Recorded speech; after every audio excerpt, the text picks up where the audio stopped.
Sadistic Penguin Studios presents the At the Show podcast with Tom Yumper Garcia. Okay, you people sit tight, hold the fort, and keep the home fires burning. And if we're not back by dawn, call the president. And Tony Chalsa Burt. I don't know this industry jargon, YP, MP, whatever, okay? All I know is that I cannot get a record contract. We cannot get a record contract unless I take these tapes. It's almost time, so grab a drink, get your popcorn ready, and join the film discussion with two guys from Chicago talking movies.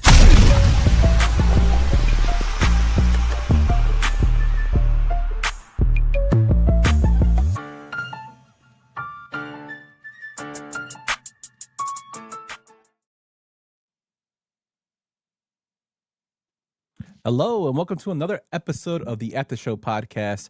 I'm one of your co-hosts, Tom Yumper Garcia, and with our other co-host, Tony the Sugar Baggy Burt.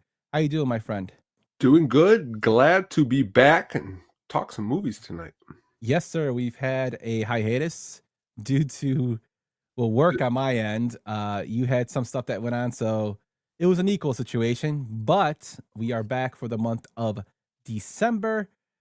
And yes, Brian, penguins can read. And we're back with some films where we'll be talking about that were actually books and became films that were successful. We all know that I always have the line, I like the book better than the movie. Some of these movies I actually like better than the book. One of them isn't a natural. But with Tone, my man, it's been a few weeks. How you doing, man? How's everything going with Tony? It's going good. Going into December and feeling pretty good. Besides the fact that I've been up since 3:30 this morning. Sophia got up, and then I said I have an option: lay in bed for 45 minutes till 5, or just get up and start my day, get to my job early, get things done. That's what I've been doing. I even grocery shopped right after work. An hour worth of grocery shopping. So I am pumped and primed and ready to talk some movies. Did you, when you grocery shop, did you grocery shop like you were really, really hungry? No. Well, no, because unfortunately I already predetermined what I was eating at home tonight. So it's like, and also I kind of had like like one of those healthy shakes right before. So I don't, but I usually don't grocery shop. I usually like to go eat lunch and then go grocery shopping because, like you said, I know where you were going probably with this is that, and I am that guy. I would hungry buy a lot of things that I would eat, you know? Mm-hmm. Yes. As Brian says, grocery shopping hungry will lead to bankruptcy these days. That is true. But I have gone grocery shopping while hungry, and I just buy so much shit that I don't even eventually eat later. It just sits there, which is waste of money. I know. Shout out to that Mars Attacks. Is that a light up the display behind you? It sure is. I was trying to fiddle with it and get the new light bulbs in there, but they did not make it today. But next time they will.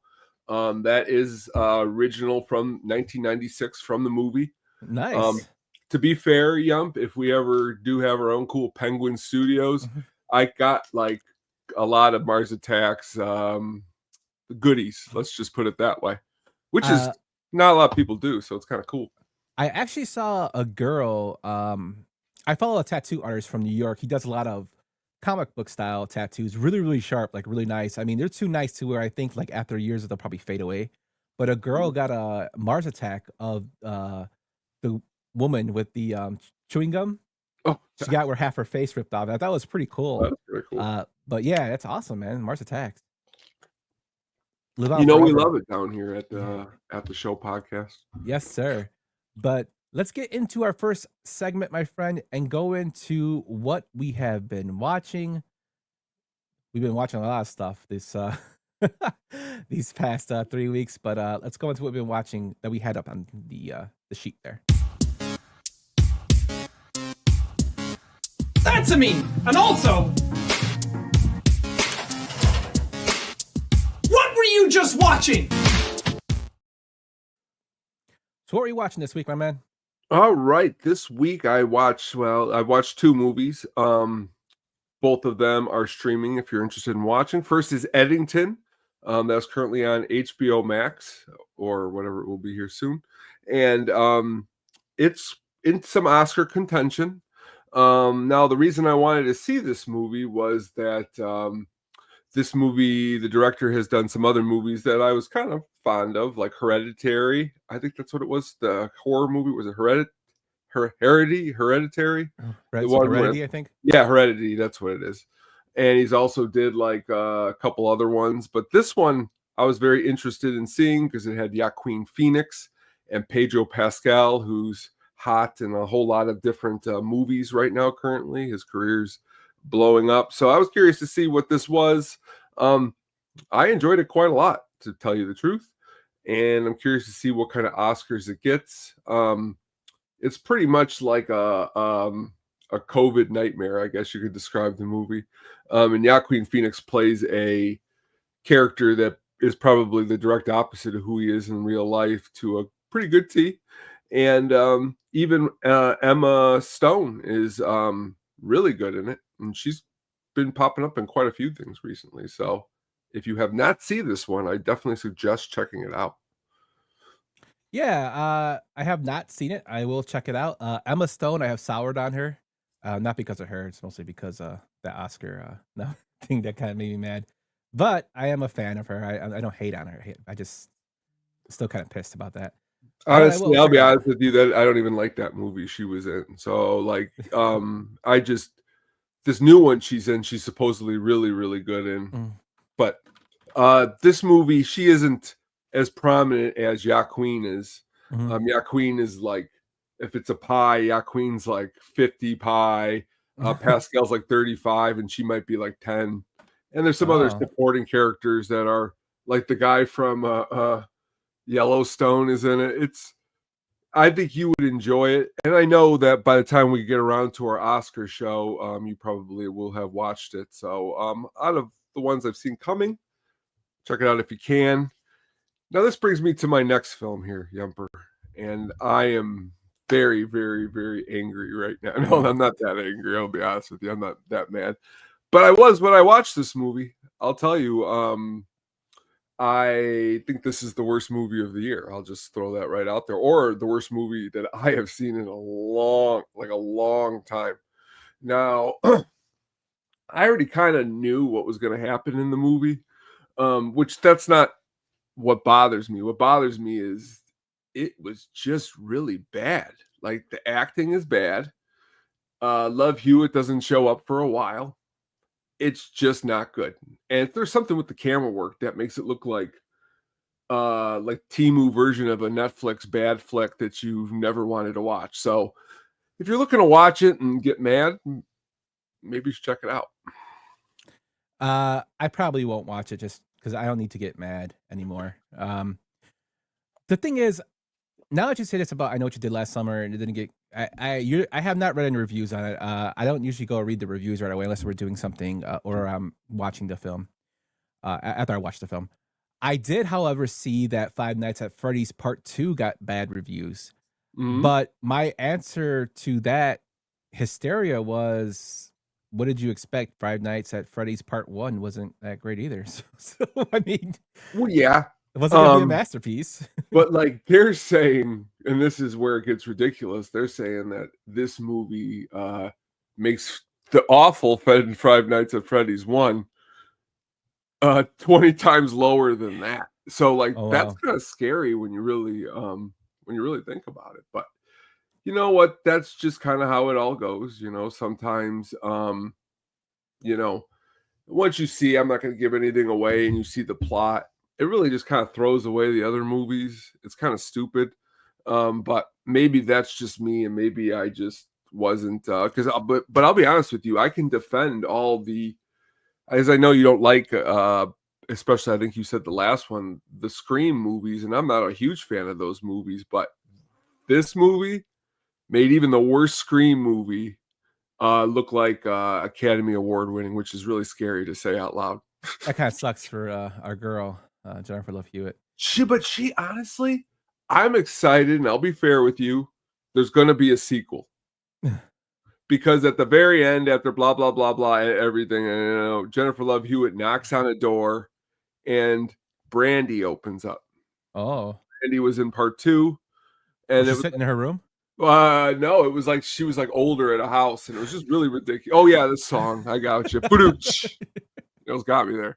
But Jennifer Love Hewitt, honestly, to not give it away, I think the problem was she wasn't in it. She wasn't in it for like an hour and 15 minutes, and that's bad.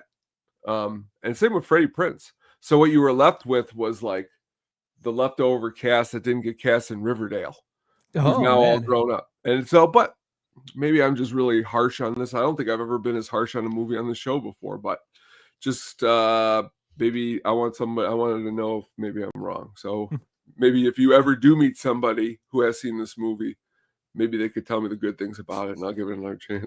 I'll see what my brother thought of it. He probably agrees with you. We'll see. We'll see. Brian's never seen the original. What are you waiting for, Brian? Yeah, don't miss it. It's great. So I watched a plethora of films. This one I watched repeatedly, and that's because of my 9-year-old, and that is Hotel Transylvania 3. He's discovered the Hotel Transylvania movies, and we've watched all of them, and he was on a kick for Hotel Transylvania 3 repeatedly. So I didn't really, I know these movies came out. I really had no reason to see it. I mean, I'm not really into animated movies that much until I had my son. So I watched them. They're pretty funny for the kids stuff. They're entertaining. As with any parent that has seen a film that their child likes, their child kind of beats that film to death, especially if they like them. But I'm almost there with the series. Almost. Not quite. He's going back into Pokemon right now, so we're kind of taking a break from it. But I really enjoyed this film the first time I saw it. What'd you think about the Hotel Transylvania series, my friend? Honestly, I think it's amazing. I am a huge Hotel Trans. I don't, as you just stated, I'm not a big animated fan. But let's say in the last 10 years, 11 years, I think I went with before I even had Sophia, me and Katie would go with my sister and like the whole family and everyone. We went and saw Hotel Transylvania 1. And I don't know if maybe I just was in the right headspace, but I laughed. To me, thinking of what's the word I'm looking for? Thinking of Buscemi playing the werewolf with the little kids. I think of him, and honestly, just a little 1 second detour. I have done nothing but watch Sopranos since our last episode, so I feel like I'm even more. But back to Buscemi, is that he is awesome in this. The voice acting is great. I had never seen with Christmas around the corner. I'd never seen Eight Crazy Nights. Is that what it's called with Sandler? Yeah. Katie showed me that movie. And honestly, for what it is, it's okay. It's not terrible. And these movies, I'm glad they're growing on you because the second one isn't terrible. And I like this movie.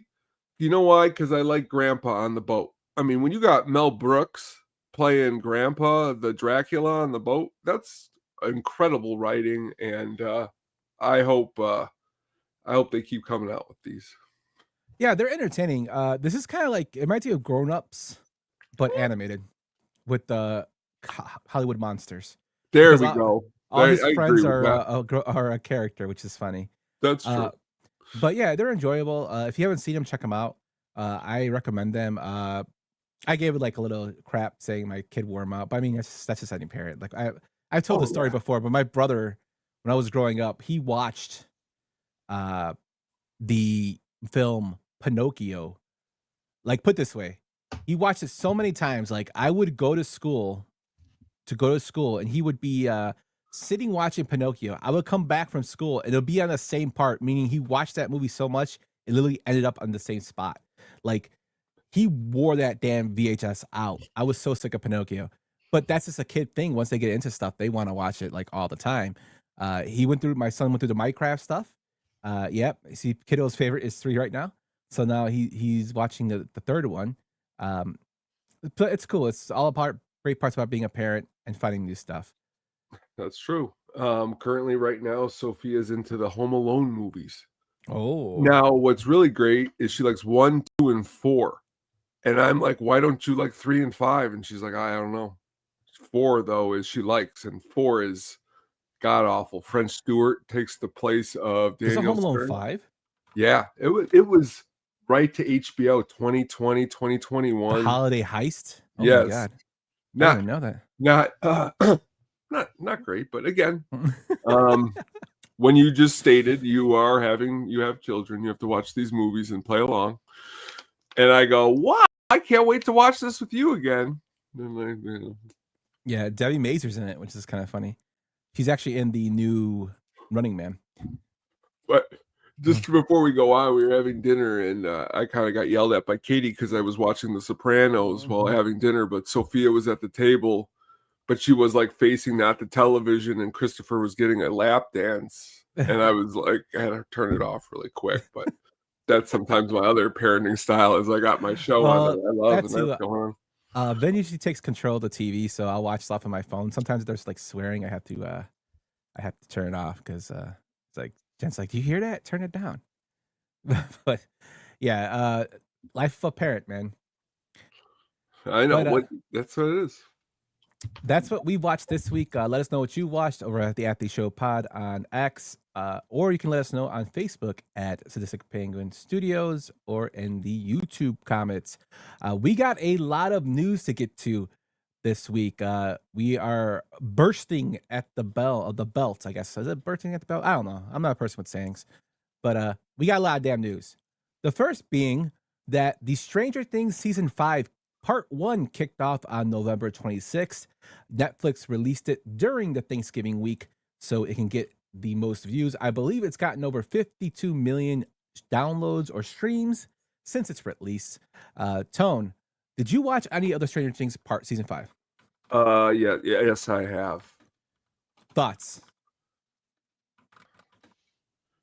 Too little, too late. You know what? I would agree with you. After the first episode, I thought that they kind of lapsed too much time between the last thing. I found myself getting more into it in the last 2 episodes than I did the first 2. I did like certain aspects of it, but I'm not going to say the show's bad or anything. I still enjoy the show. I just think that a lot of the luster or a lot of the mystique of it was kind of fade a little bit because they waited too long to release this season. Yeah, and I would agree with that. Would you also agree that the writing didn't match the characters and where they actually are in their own age? You know what I mean? Yeah. Like, you made it even further along. You know what I mean? If you were going to wait as long as you did, they're still trying to play a younger character. But I'll tell you what I told my sisters. I really agree that people love the show. I'm glad everyone's watching it. By no means is it anywhere near what I was talking about. I Know What You Did Last Summer. But as Brian said here, this is the vibe I'm getting. The kids are sold. They're collecting Social Security. And then some of their acting is to be desired. But you know what? It's part of the whole shtick, and I get it. Yeah. Good music in the show. Very, very good music. I mean, the whole series has very, very good music. It does. Yeah, they're 23-year-olds playing 14, 15-year-olds. So, I mean, what are you going to do? I am looking forward to the last episode. Now, Netflix is going to be releasing their new episode the 31st in select theaters. So you can buy, from what I've read, most of the theaters are actually sold out already for that. But they're going to be doing it simultaneously by releasing it also on Netflix, so you don't have to go out. It's just more of a way to enjoy it in the theater. Me and Jen are going to be watching it from home because we are homebodies. But I'm looking forward to it. It's going to be a 2-hour-long finale. That's pretty loaded. Yeah, so we'll see how it ends. Maybe I'll scream about it when after it airs. I was thinking about doing Stranger Things again, the Stranger Things little mini show, but I just don't have time right now to do it. But I will bring it up every once in a while when we talk about our news and rumors and stuff. Sounds good. Another thing that happened was the Fallout Season 2 actually came out with a clip today that was released showing them in the giant dinosaur, which is a staple in Fallout 3 and 4. It's an area where there's these like it's kind of like Pee Wee Herman's, and when he goes in the dinosaurs, kind of like that area. And she's actually in there, and she's hanging. What's his name's character? The ghoul. She's hanging him. I know that sounds horrible, but it's like he's not dead or anything. Well, I mean, he's kind of dead. But it's the release is December 17th, Tone. Now, did you finally get to see the Fallout series? I did. I watched a couple episodes actually when it first got released. I didn't finish it. Not because I didn't think it was any good, but those type of shows, because I didn't play the video game, I'm not like, fully invested. But I can see where even in these new commercials for the new one, I stop and I watch, and I could see the promise to what they're trying to do, but I don't know. Is it any good? I really enjoyed the first season. Okay. Reason being, I played all the games going back to Fallout 1. I was a geek with that. Fallout 3, I loved that game. I was so excited when Fallout 4 got released. I kind of tapered down like my playing of video games in general, but when Fallout 76 came out, I bought the game. I just I couldn't get into it like with the other ones, but I still love the series. I still like close a place like it was like one of my games growing up, as I grew up with, and in my 20s I liked it. So I do enjoy the series. I think the acting is really, really corny, which is what it's supposed to be. That's kind of like how it is in the games. It's supposed to be like kind of like break the fourth wall to be pushing that corniness. But I think they do a great job. I think Walter Goggins does a great job. I think Ellie does a great job as the main character. And it's kind of cool that they're bringing this world to life. I'm kind of happy they're doing it now with more technology and more possibility to have all those parts of sets and whatnot that would have looked sucky if they did it back in the day. With It's true. not a big budget and not a great vision. So I'm excited about it. I'm looking forward to season 2. I will definitely be watching that in 2 weeks. I just got my Amazon subscription back yesterday because I got so many subscriptions, and I don't even watch them half the time. So I'm like trying to figure out which ones to have. And then the football game was on last night, and I'm like, why am I not watching this? I need to watch this. So I got Amazon back. So I'll definitely be tuning in, and we'll talk about it. Yeah, man. Yeah. To go with that, Avatar Fire and Ash is releasing on December 19th. This will be the third film in 5 of the Avatar series. I'm going to be honest with you, Tone. I could care less about this film. I didn't watch the second one, the water. I tried watching that and I could not get into it. I enjoyed the first Avatar. I think mostly I enjoyed it because of the experience in the theater, because it was seen in 3D. It was something new. I thought the story was awesome. I saw it a few times at the place I worked with, and then I saw it on my own. It was great, but not something I never really went back to. I love James Cameron for his innovative techniques he uses to wait for new film techniques to come out with cameras and new technology to come out to put his vision out there. It just doesn't interest me. Does it interest you? Well, I think it would have interested me if they would have went with the original title, Avatar, Diarrhea, and Ass, because that's pretty much what this is going to be. I'm just not. I honestly, I'll never forget seeing it in the movie theater, and how do I say this? And enjoying it so much, and then like getting the DVD and watching it at home, and never feeling so like this is not as cool as it was when we were at the theater. And that's pretty much, it was a movie theater experience. It's just kind of, I think at this point, let's be honest with one another here. When did the first one come out? What year?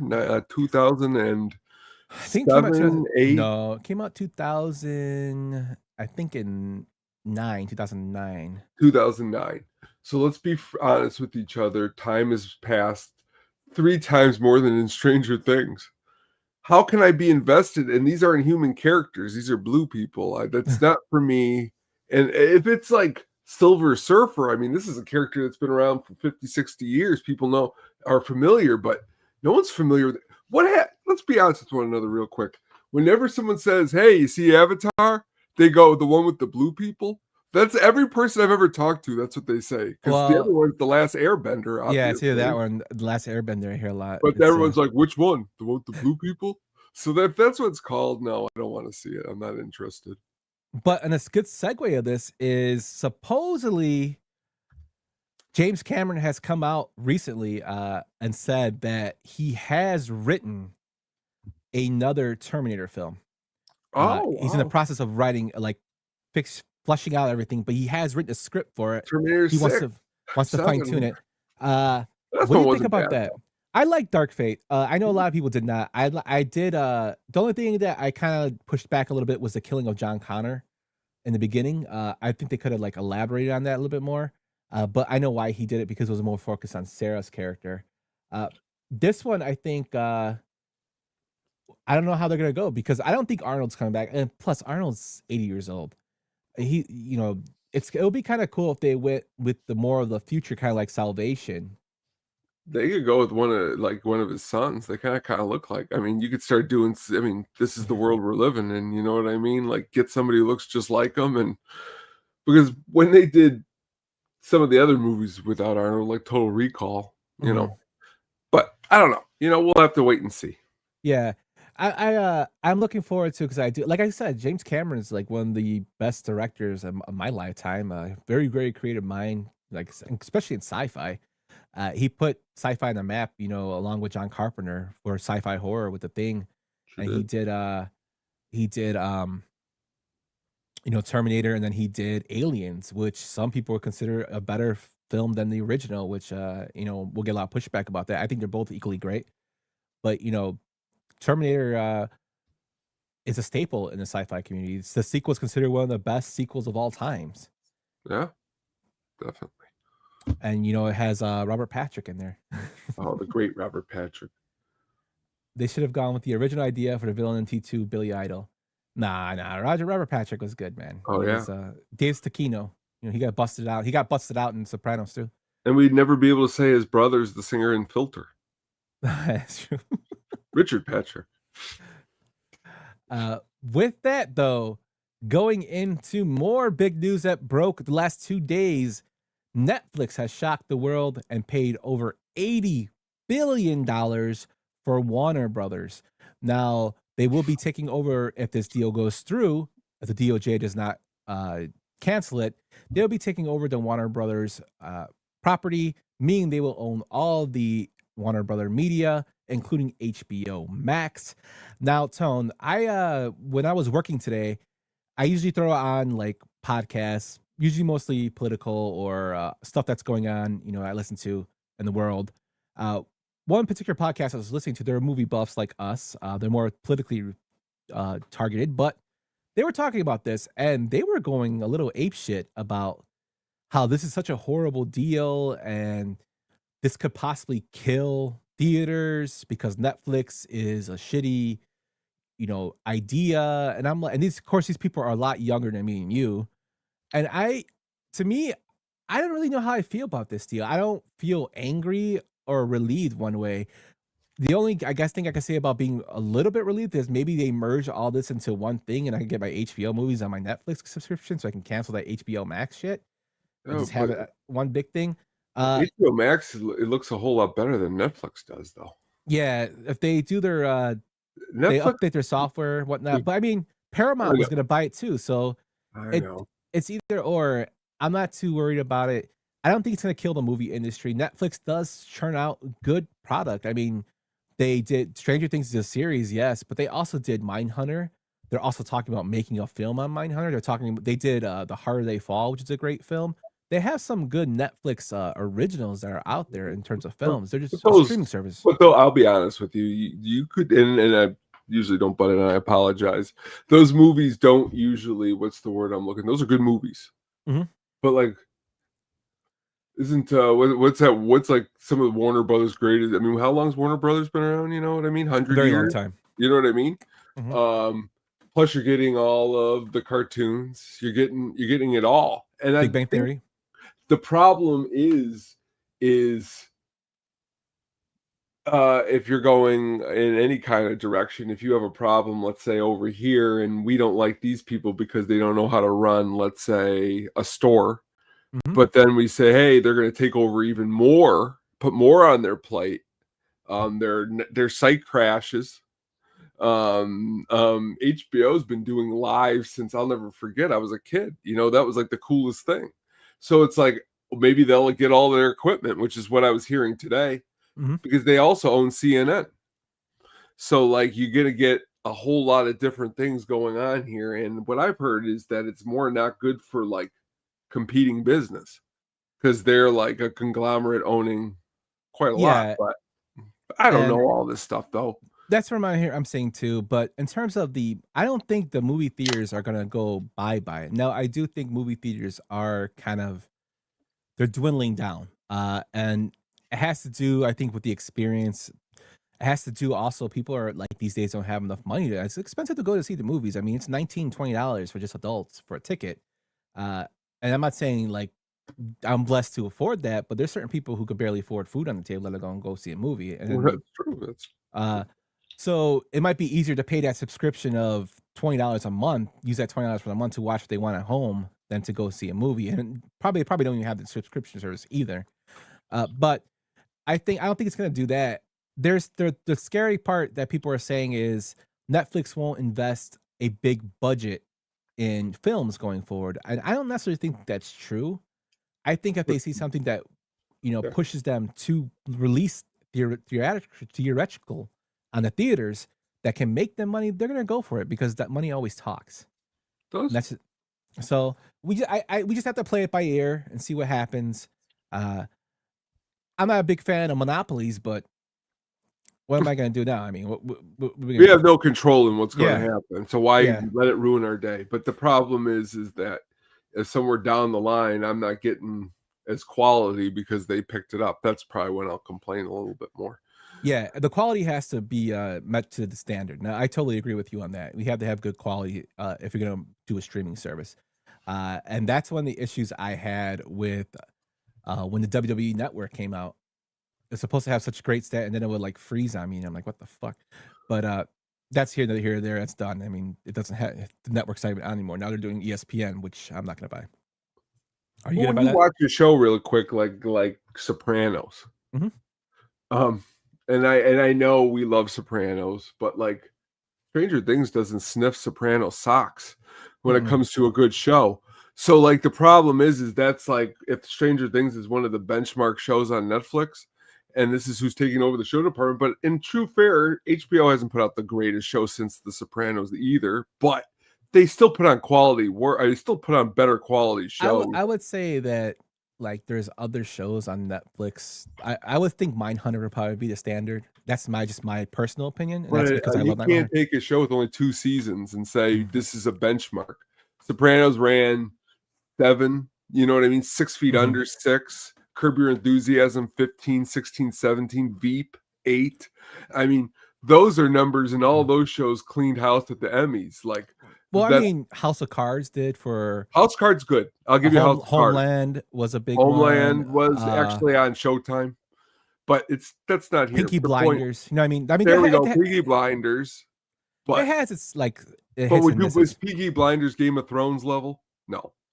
I never watched Game of Thrones, so I couldn't really tell you. But not if you watched it, the numbers of people watching the show, and you know what the numbers were for Game of Thrones because people watched that show a lot, millions and millions and millions and millions and millions. Just put in finale and see how many people watched it, and then Peaky Blinders. People watch Peaky Blinders, but they're different numbers, and that's what's the problem. But when you do all this and you come together, maybe they're getting the same people. You know what I mean? Like if I was buying HBO and I was Netflix, wouldn't you take their people too who know what they're doing so they keep knowing what they're doing? I wouldn't just put randos in charge. So maybe that's what's going to happen. Yeah, I hope they pump out stuff with the HBO team. Yeah, there we go. That can help them while mixing in their own team. Like I liked the Queen's Gambit. I liked Squid Games. I liked Adolescence. I would like them to do something cool. But we'll see. We just have to give it time. I mean, time will tell. That's true.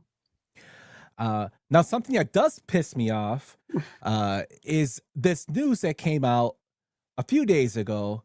And let me start by saying this: Quentin Tarantino.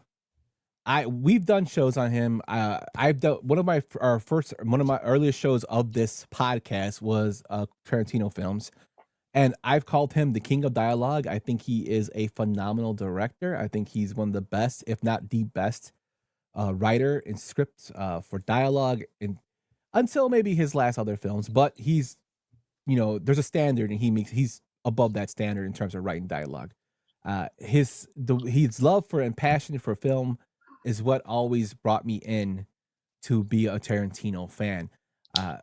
But he says a lot of stupid shit. And I think this is just me talking, and I've talked to other people about this, but my personal opinion is a lot of what Quentin Tarantino, a lot of his greatness has kind of got to his head. He's not humble. And I understand people are asking him his opinion on things, but there's also things that you shouldn't be saying. You should have some class and look at it as when you were an actor, or because he's not the greatest actor. He's not he's a great director, not the greatest actor. He sucks as an actor. I'm sorry. He does. And one of the things that really made me mad about him was in Once Upon a Time in Hollywood, how he kept saying Bruce Lee was a horrible person. He injured his stuntmen. He claimed that he took it from Bruce Lee's wife's biography, which turned out to be untrue.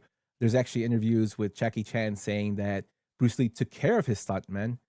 Jean LaBelle even said Bruce Lee was a great guy, which is the Brad Pitt's character was based off. Shannon Lee came out and told him. Well, let's get to what you're trying to get to here. You're going off the beat, and you're getting off the beat. Yeah, you are. You're talking about Bruce Lee, and you're bringing up all that stuff. Yeah, let's talk about what he said. I haven't talked for 3 weeks. It has to do with what we're talking about here. But it goes into really. Yeah, we'll get to why. But go on, finish. Then I guess I'll get to speak. No, it goes on to what he said there. That's what pissed me off first. A lot of people said John Lennon was an asshole, and a lot of people said that John Lennon was the greatest person of all time. He was an asshole. So you're telling me everyone that Bruce Lee worked with, he was a super nice guy. You can't tell me that, because even the nicest guys in the world, there's going to be people who say you're an asshole. Now, I don't know that. I know Tarantino's an asshole, and I don't even agree with what he said. But you're saying I'm not saying anybody. I'm saying he had his stunt people that worked for him. Every single stunt person that worked for Bruce Lee through all of his team thought he was great. What? He had a team. Yes, his stunt people. He took care of his stunt people. His team. He had a team specifically for a stunt. That's what I'm talking about. He had a different team when he was on the Green Hornet. Okay, he had a different team when he was on before all of that. Now, if you're talking about the last 3, 4, 5 movies, yeah. He had a team. Yeah, the Bruce Lee team. Not the movies before that. So what I'm saying is what we don't know is the whole entire story. Well, does Tarantino don't know either. Tarantino doesn't bring. You don't get to bring a movie all the way up to that, and people don't actually agree to that. Like Brad Pitt, you can't tell me that a whole movie agrees to it, to a movie, to the scene.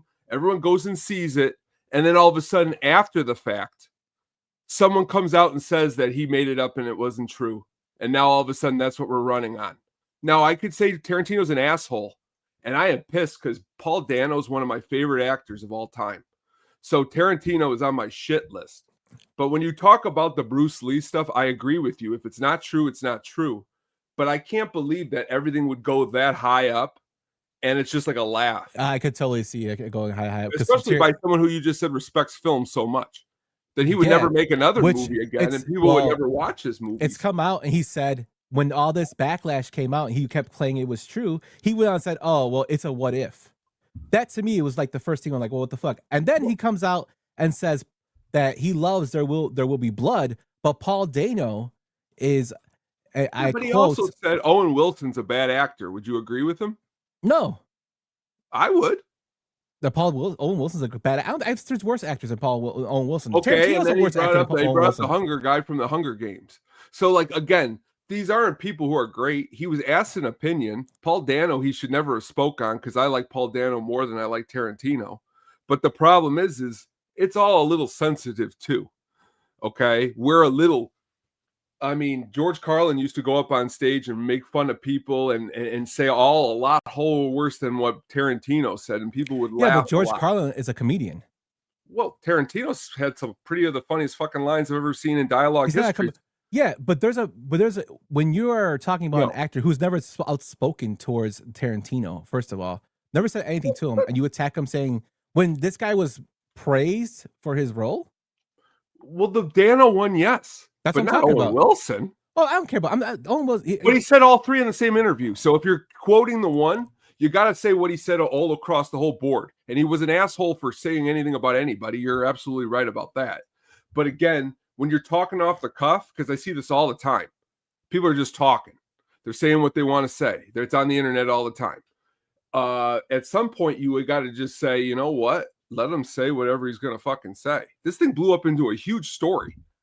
Now, you can't tell me that this is the hugest story in Hollywood right now, because it was. And that's what's sad. Oh, well, I mean, Hollywood's... The Warner Brothers story is huge. You got John Voight talking about stuff for other shit, stupid shit going on there. But the fact that this blew up was because you said when people speak off the cuff and they say what they say, Tarantino does that. Just shut the fuck up. But nobody ran and defended all these other actors. Don't that what usually people do when somebody says something wrong? Yeah, actually, the director of the Batman came out and defended the director, the guy who is still waiting for the new one to come out after 5 years. Matt Reeves. Yeah, I mean, other people have come out. The guy who works with Paul Dano. I mean, of course, and I would say the same thing about Paul Dano. Paul Dano's a great actor, and I would hope that Tarantino's the type of guy that's going to make a movie, and maybe these guys will be in it. That's what I bet will happen. It's stupid, but I mean. If he does one with Paul Dano, he's only going to do 10 movies. These people, that's the other thing that we could talk about. I talk about it all the time, the retiring, the stupid movies. That's why I hate Tarantino. There you go. I hate that. And frankly, I'll be even honest with you. I hate a lot of some of his movies too. He's not as great as he thinks he is. Okay? But in the scheme of just talking out loud and just saying off what's off your cuff, he shouldn't have said that about Paul Dano, because he didn't make that movie terrible. I watched There Will Be Blood quite a lot, and I think There Will Be Blood is up there with Pulp Fiction personally, and you know how much I love Pulp Fiction. And me and Katie have watched that movie, and Paul Dano's great in that movie, great in that movie. He's great playing Brian Wilson. He's great in the Batman. So Matt Reeves has every right to defend him, because I would probably throw a punch at Tarantino if I was Matt Reeves. Because the whole scene with the way he broke down in there, that's what pissed me off this week, is that, and someone said this, and this is, did Paul Dano do something to Tarantino? Because Paul Dano's not the guy you should really ever talk bad about. But then again, you just said it all around. It's fucking Tarantino, and what are we supposed to expect here? You can't get mad, though. Oh, I can get mad. I mean, you can't. Hey, go get mad. I'm just saying. I'm just that's my new thing. That's the whole thing that I agree. I don't agree with gatekeeping. I just don't. And I gave. But it's not like gatekeeping. No, but he has done the the whole what is cinema, he's gone. And the reason I say that is because he's gone in. He's defended Scorsese and saying what is cinema, and I think doing that is not just you're hindering in new stuff that's coming out, because you want something to evolve. I'm not saying I love superhero movies, but you might have somebody who made a superhero movie and you're telling them they don't know how to fucking make cinema. That might, God forbid, tell them that movie. Have you ever seen Idiocracy? Yes. If you see that's where things are heading, right? Mm-hmm. You should praise it and hope for an evolution that's not coming. Look at the movie theaters. Where's the evolution coming there? Where's the evolution coming because of a good movie? Let's say the new Running Man. Good reviews, good movie, but no one goes and sees it. Why not? Because you know what? You just said it. They don't got the money. But you know what they do got the money for? Five Nights at Freddy's 2. And I bet next time we talk, that's going to be really high up. And we're going to look in the mirror and go, why did that go? But you're like, well, kids went. And I'm like, well, it's R. You know what I mean? So it's kind of sad. I want us to evolve. I want it to be true. And I don't want assholes to speak. Tarantino, honestly, if he isn't going to make movies and he isn't going to create any kind of medium, maybe just lay off the saying stuff. Maybe let's leave it there. Five Nights at Freddy's only made $1 million, by the way. Well, that was just released on, this one's at the theater. That one was on Peacock, if you remember correctly. Jesus Christ. So this one's actually... did it come out already? Because I'm looking at the This is IMDb, of course. Today came out. Okay, and it's got a 5.9. Yeah, it's bad. It's gonna be bad, but we've made our points, and the truth of the matter is again, I will agree with you overall. You should never just speak ill for no reason, okay? But he did, and we just, that is what it is. Just go look at feet. Do that. That's serious. Go look at like that. And like I like his movies. Just I don't know. I don't understand why you just attack people. Like it doesn't make sense to me. But I wouldn't say it was an attack. Attack would be he just like got up and started saying it. Someone asked him a question and he answered them.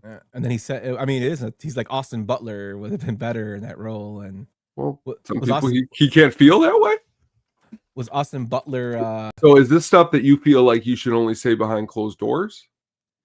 I mean, as a comedian, as a man who, when we get off of here, I write. I know as a guy who writes comedy. But you're saying as a comedian. I'm saying as a director who works with people in the business and show class. Yes, you should say shit like that behind closed doors.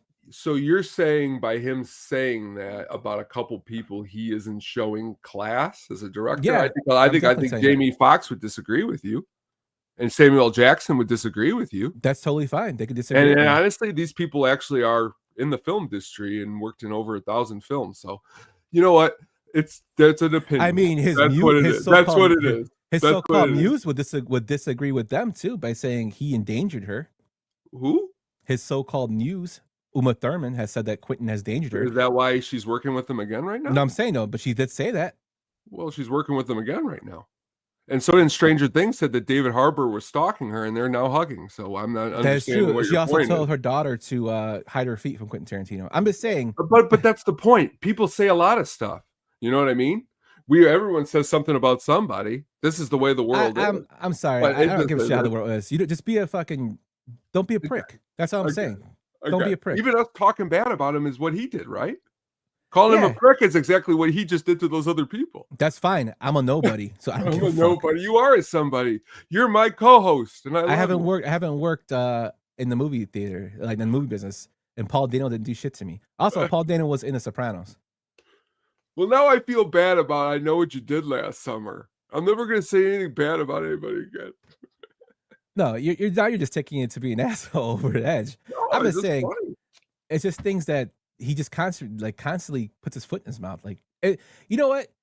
Tarantino is theater. What people are. No, that's where you're wrong because people defend him too. People come to his defense. I'm gonna give you. People come to one side and can't come to the other side. I'm gonna give you a great comparison of this. Tarantino is to film right now is what Bret Hart is to wrestling, without Bill Goldberg.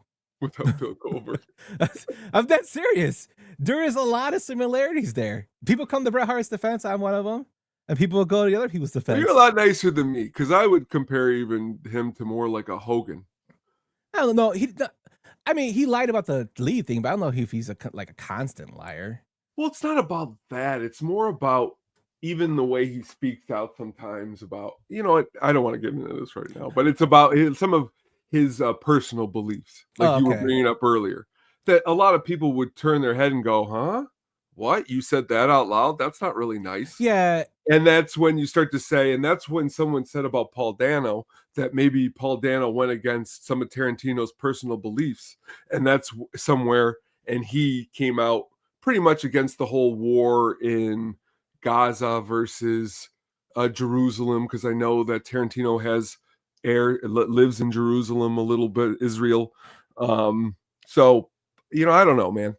I know, but I would agree with you that I don't know how well me and him would get along. I'm just telling you. I would not get along well. I know you would. We already know you wouldn't. I would. Would you meet him though? I'd meet him. I mean, I'd be respectful, but I probably wouldn't. I wouldn't kiss his ass. Well, then again, I wouldn't really kiss him. And then honestly, when we headed there, I'd have to tell you to take this episode down so he never finds No, I don't. Hey, man, if you're in that, like they say, if you're in that business or you're in our business, that's true. Take the good with the bad. That's true. I'll agree with you. I like that. Our friend Richard Roper told me that. That's good. That's good. So that is the news of the past couple weeks. Let us know what you think about our thoughts on things. Tarantino stuff, the Netflix stuff, as well as the Stranger Things, Fallout, and if you are actually going to go see the Avatar films. God, I can't. There's two more of those films. I can't even think about that. Like, next one's Earth, right? I think so. Can we talk about pop-up books? They're more my level. The Babadook. I sent you that video, Gordo. The Babadook. It's a pop-up book about horror. Babadook. Very, very good film. With that, though, we're gonna get into the meat and potatoes of the show. Damn, we argue for like 20 minutes there. We're gonna get to the meat and potatoes of the show with the films that were books and became live action feature films. Now, I picked 5 and Tony picked 5. You know what? Before we get to this, Tone, I had this question I wanted to ask you, actually, when we were going to do the show a couple weeks ago. Is there a TV series, minus The Sopranos, that when it ended, you're like, wow, I wish they would have ended it differently? Yes. Which one? Mad Men. Oh, what? And honestly, I think that's how bad it is. I'm trying to even remember. It's been a while since I've seen the ending, but from what I remember, it was like everything was just kind of like he was like in an ad at the end, and everybody's dancing, and it's just one of those cheesy kind of like send-offs. Where to me, a perfect ending was almost like how Breaking Bad ended. Like to me, that was like a great ending. Where like I like more of a. Even though when I think about The Sopranos and now I'm watching the later seasons, I don't really have a problem too much with the ending now that I'm watching it more. But how about you? So what got me into this question is I was watching a series that I had watched when I was a kid. And, I watched the last episode and I totally forgot like how it made me feel at the time. And that was the Wonder Years. When he and Winnie are coming back they stood a night in a barn because it was storming. He had a fight with his dad, and when he goes into the voiceover, Daniel Stern goes into the voiceover, and he talks about how him and his dad made up. His sister had a kid. Wayne took over for his dad after he passed. That was like one of my first times hearing like a major TV character passing that I watched, on TV all the time, that hit me a little bit. And then when he said that him and Winnie talked, like basically wrote letters to each other for 8 years while she was overseas. And then at the end, he basically met her with his wife. So I wish they would have said that they ended up together. And that's just me because maybe, now I know everything, they're trying to make it more as life doesn't always turn out like it's supposed to be. But to me, they went through so much shit through that whole series with each other, her brother passing away, all the other things, that would have been a nice way that they, that was how they met through childhood to make that ending. Also, Paul became Marilyn Manson apparently. No, but that's one of the ones I was like, well, I wish they ended differently. And then I was, being the movie nerd I am, read up on it, and Danica Keller came out and said that they could have written in that they, reconnected after their marriages maybe ended, which I'm like, that's kind of bad. Your marriage is gonna end. You know what I mean? That last season was really bad of Roseanne when Dan went away. That's probably would be my pick, I guess, that I thought about it a little bit more. Because when they're like after Dan's death, like they just kind of like blew him aside, which was really bad, I thought. Did you watch the first season of the new one? The Connors or the Rose? The Roseanne. It was Roseanne. Oh, yeah. What'd you think of that? Because they said it was just a book she wrote. Are you talking about before it turned into the Connors? Yeah, before it turns to the Connors. Yeah, I think it was Roseanne season 10. Yeah, I think it was. Yeah. And then they killed her off. Because again, that time, you can't say that stuff at all. You're out of here, man. There's no, ooh, this isn't just saying some actors sucked. When you're making hateful language, you're done. Yeah. And then gone. She on like Ambien or something like that.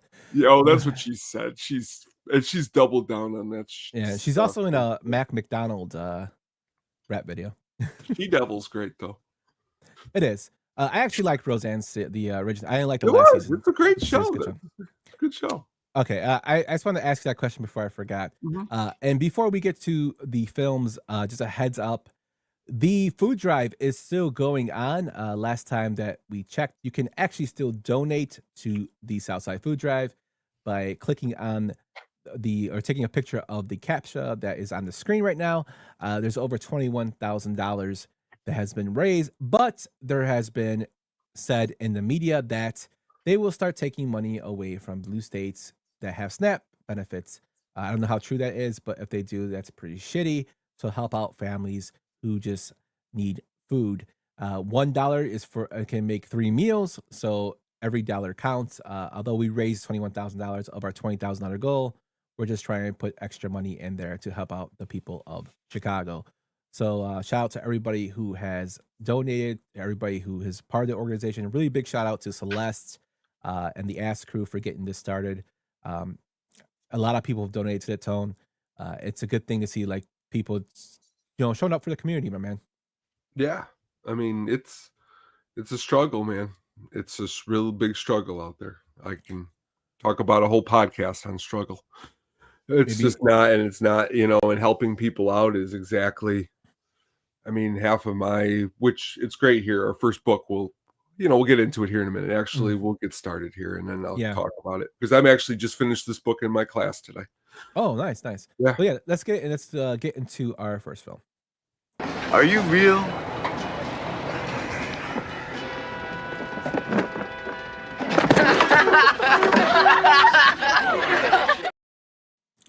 (1983's) The Outsiders. The book was written by S.C. Hinton. It's directed by Francis Ford Coppola, who did the Godfather series, Rumblefish, Bram Stoker's Dracula, Jack, and talk about movie flops, Megapolopolis, which kind of made him almost go bankrupt. The film stars C. Thomas Howell, Matt Dillon, Ralph Macchio, Patrick Swayze, Rob Lowe, Diane Lane, Emilio Estevez, Tom Cruise, and Leif Garrett at a box office of $25.7 million on a $10 million budget. This is one of my picks. The reason I said this film is this film has always resonated with me, not just from the book, but it just in terms of film in general. It has so many actors who've gone on to like bigger things. Matt Dillon, Patrick Swayze, Rob Lowe, Diane Lane, Emilio Estevez, Tom Cruise. And then I had those 80s stars like Leif Garrett, Ralph Macchio, and C. Thomas Howell before he decided to do that horrible film. Eventually he tried to get out of that thing, but it's a great book. I thought the rendition on the screen was awesome. It made me fall in love with Robert Frost. I read this book in high school, and then of course we studied Frost for English class. It's just one of those films that I think is a coming of age film that every teenager should see. It still holds up to today. Matt Dillon's character as Dally is probably one of my favorite characters in the 80s, just because of how he tries to play a tough guy, but he's a softie.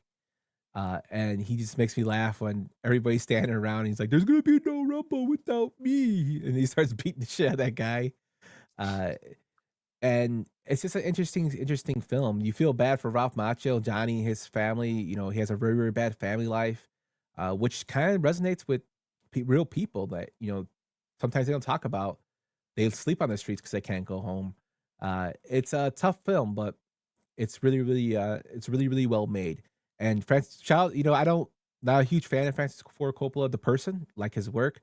But I will say this, it's kind of cool that a high school class wrote him a letter to get this film made, and he decided to do so. So shout out to him for that. What'd you think of The Outsiders, Tom? You'd have to say Coppola is like a step below in the POS department than Tarantino, correct? I would say he's 5 steps above. You mean Tarantino is? No, Tarantino is a choir boy compared to Francis Ford Coppola. Oh, I almost just fell over in my seat. That was because Coppola's not a good man. But okay, it's back to this movie though. Shot. I mean, can you imagine? Depeche Mode's out there with all these awesome colors on stage, and this movie looks like you're in 1950s, dude. Mhm. And I like that a lot.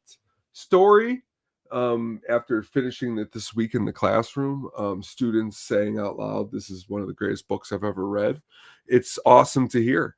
The story itself can translate through so many different lives.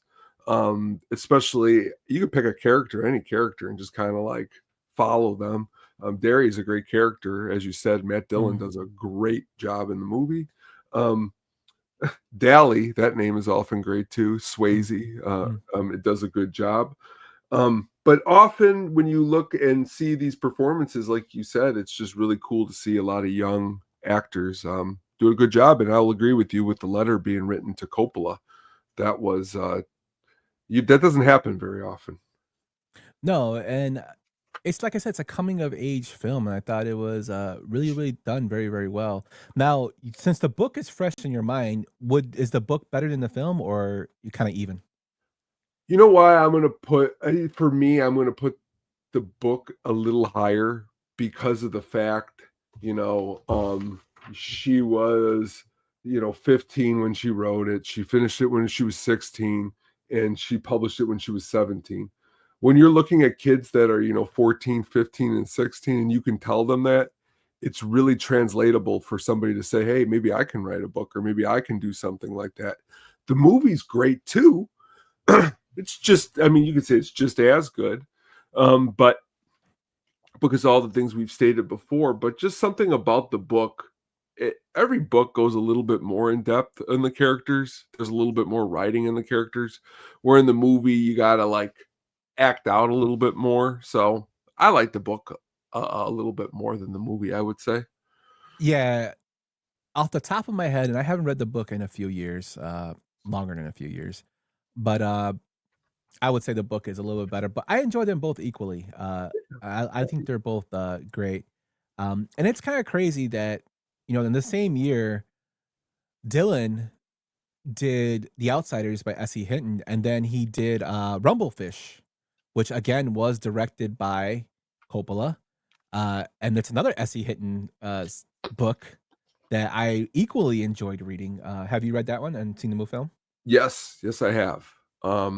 Which is funny because I treat this like more like a film studio at school. So I'm like, oh, you're gonna have to see Rumblefish, and that was then, this is now, and they're all just staring at me like, yeah, we're pretty much done after this one.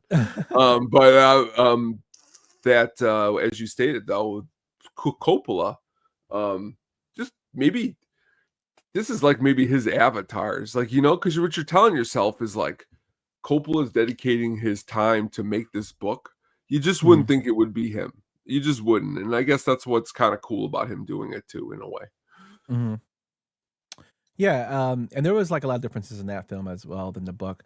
But S.E. Hinton, like the fact that she wrote this book in particular at 15 is amazing. Shout out to her, man. Like it's big. I mean, when you think of 80s films like Greasers, you of course once you would think of Grease, but you cannot, Outsiders has to come to your mind too. And then have such like astounding talent that hadn't blown up yet. Like Tom Cruise is a minor character in this film. Yeah. You know what I mean? Like 2-Bit is a minor character in this film. So did Pop Curtis. This little those characters their names are great, but just very, very minor characters in here.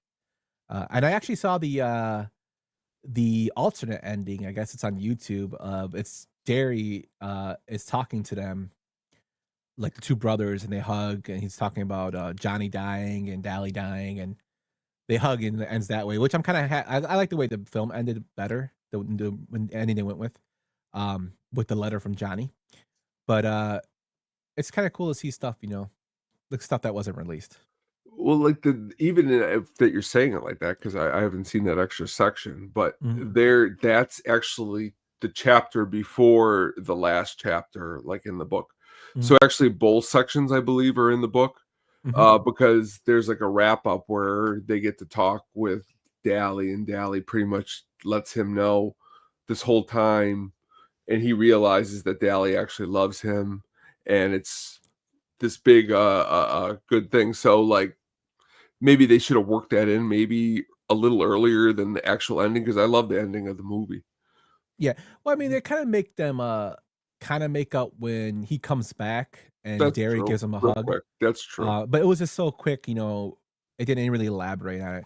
I understand too, it's a film, I can't do it, but yeah, it would have been kind of cool. But I do like the way they ended the film with the letter from Johnny. But that's my pick for their books into films, and now we're gonna go into Mr. Burt's pick. You think I'm a hero? I am not a hero. I'm a drifter with nothing to lose. You killed that girl to put me in a frame. I mean to beat you to death and drink your blood from a boot. Jack Reacher, released in 2012. It was a series by Lee Child and is directed by Christopher McQuarrie. That's, I believe, how you say his name. Yep. He did a Mission Impossible: The Final Reckoning, Dead Reckoning Part 1, Fallout, Rogue Nation, and The Way of the Gun are films he released. Starring Tom Cruise, Rosamund Pike, Richard Jenkins, David Oloyo, Werner Herzog, Jai Courtney or Yep. Jay Courtney, Robert Duvall. It had a box office of 60 million, a budget of 60 million, and a box office of 218 million. Tell us about The Reacher. Well, the reason we're here tonight is to compare books to the films. Film's really, really good. Okay. Tom Cruise does a really good job. I actually enjoyed this movie quite a lot. The sequel is not very good, but this one is good for what it is. But if you read the books, the character of Jack Reacher, the description of him in the book is a lot different than what you're getting on the screen.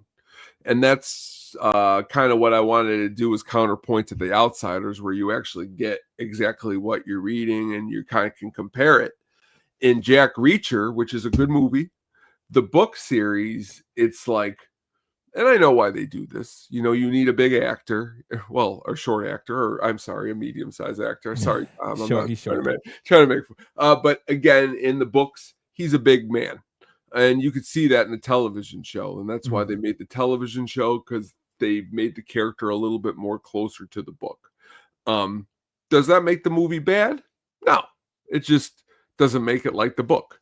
And that's what's crazy, because like when this movie comes out, they're saying, based on the book. So if you go and pick up the book, you're going to be a little bit disappointed, because it might not match up to what it is. But the movie is good. Tom Cruise does a good job. Actually, Werner Herzog, who's a pretty good director himself, does a good job as the bad guy. Not a bad movie. No, I enjoyed this film. And with that being said, yes, there is a physical difference. But if I want somebody to do an action film, I mean, Tom Cruise would have to be at the top of your list. I mean, he's probably one of the biggest action stars of all time, if not the biggest, right? Can you imagine if they came to you and said, we can get Tom Cruise for your book, and even if this guy was like 19 feet tall, you would be like, no, can we see who else we could get? And you're like, well, who? Yeah, I mean, Tom Cruise, we just talked about movies that don't make money. Tom Cruise's movies make money. Yeah. They're enjoyable for the most part.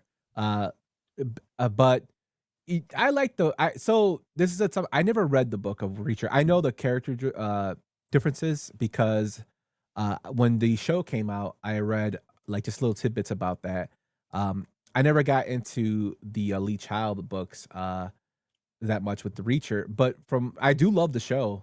I really, me and Jen, something me and Jen watch, and I think it's corny a little bit, but we like it, we enjoy it. It's something that I like watching. And it's got a lot of action, and I like the films. I don't think the second one is as good as the first one, but I mean, hey, it's a sequel. I thought this film was very good. I want to get more of your opinion since this is your pick. Like, of course, taking out that aspect of Reacher being, bigger, physically imposing. How does this match up to the book this is based on? You get, again, it's, you get like a lot of these type of books that have to do with like CIA agents and going undercover. You get more of the character development. You get more of a backstory.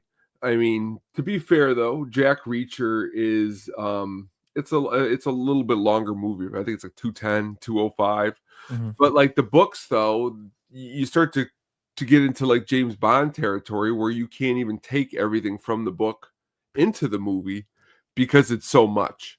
Or you take, actually, to be fair, if I'm not mistaken, this movie pulled from 2 books. Mhm. So like that's what ends up happening. And you say to yourself, well, that's why maybe in some regards the movie is better. You know what I mean? It's one of those where, but I also am a firm believer, and we're going to talk about this a lot tonight, that if the books weren't any good or even close to being really good, they wouldn't have made a movie. Tom Cruise wouldn't jump on board. So it's like That is completely true too. Lee Child's known for his like spy stuff. I grew up when I was really into read when I used to read a lot was James Patterson. So Long Came a Spider, Kiss the Girls, Alex Cross were the movies and the books I liked.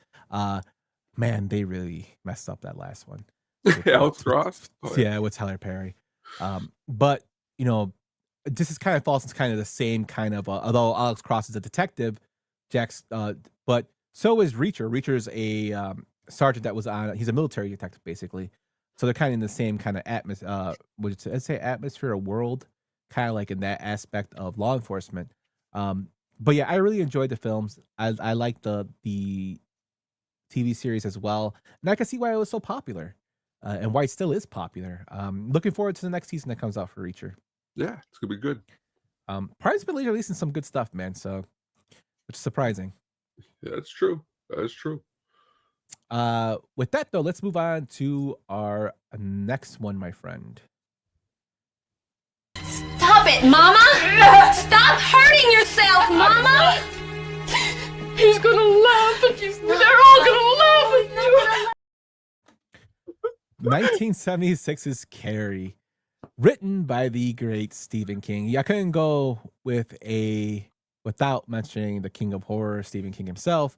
The film is directed by Brian De Palma, who did Body Double, The Bonfire of the Vanities, The Untouchables, Dressed to Kill, Carlito's Way, and the first Mission Impossible. This film stars Sissy Spacek, Piper Laurie, Amy Irving, William Catt, and a young John Travolta. It had a box office of $33 million on a budget of $1.8 million. Like I said, Stephen King is the king of horror, and this is one of the first films I saw from him, besides the 1990 TV series of It. It's one of the first books I read from him. Christine actually makes an appearance in this book as well, The Car. It's a film that I think holds up, and it kind of relates to a lot of bullying, but it comes back with the character of Carrie White being a complete badass with being a psychic. And although it's corny, the acting thing, I thought Piper Laurie, who played her mom, did a great job, like as the mom, because she could tell the future, and she was psychic as well in certain ways. But it was treated as a mental disorder, so people thought she was crazy, and everything like that scene she's saying they're gonna laugh at you basically comes true. And Carrie, but Carrie don't fuck around. She burns people to death in that prom. It's probably one of the most iconic scenes in horror when the bucket of blood drops on her at the prom, and she just completely goes apeshit. Now there were remakes of this film. I even saw the sequel that they did. They weren't horrible, but I am a fan of the original. I love the way in this film tone how they do the split of when of the screen when they show the fire coming up, or when she's doing the lights, turning the lights red, and they have one side of the screen her eyes, the other side the lights turning. I thought that was pretty awesome how they shot that way by Brian De Palma. Again, the book has a lot more detail in it, which a lot of King stuff does, but this does do it injustice in terms of making it entertaining and iconic. And of course, Sissy Spacek, this kind of put her on the map. King only sold this film for $2,500, the rights to it, and he said he doesn't have any regrets about it. I mean, why would you? It became a big time film, making 30 times its budget. So, what'd you think of Carrie? It's really good, really good. You get that early Travolta performance is ridiculous. Yeah. William Catt performance is ridiculous. But as you stated, I mean, Piper Laurie does a really good job. Sissy Spacek. You really got to put it all out there as an actress to put this role on the screen. You got to think about it, because she's not portraying somebody who's like gorgeous. You know, she's portraying somebody who's struggling. And that's where I think what makes Sissy Spacek a great actress is because she was able to pull this off. And of course, King in the book is it's legendary. It's iconic, you know, so it's really comes to this hard part that like something that is so iconic by a young writer like Stephen King, can it be overtaken even by the greatest movie? And I mean, this is a good case. It comes really, really, really close if it does, and it might for some people. That you said that prom scene, man, that is amazing. It's a really good scene. Yeah, and the crazy thing is, you said up and coming Stephen King. He wrote this book while earning $1.60 at a laundry job, and he got the inspiration from working that job to write this book, which is crazy.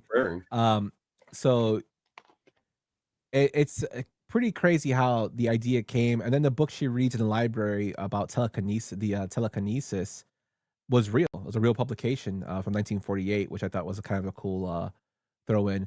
And if you're fans of audiobooks and you like the King books, no, we have not talked about Purple Crayon yet, Sam, but hello, sir. King's books that are done in audiobook form on Audible, if you have the Audible subscription, I highly recommend them.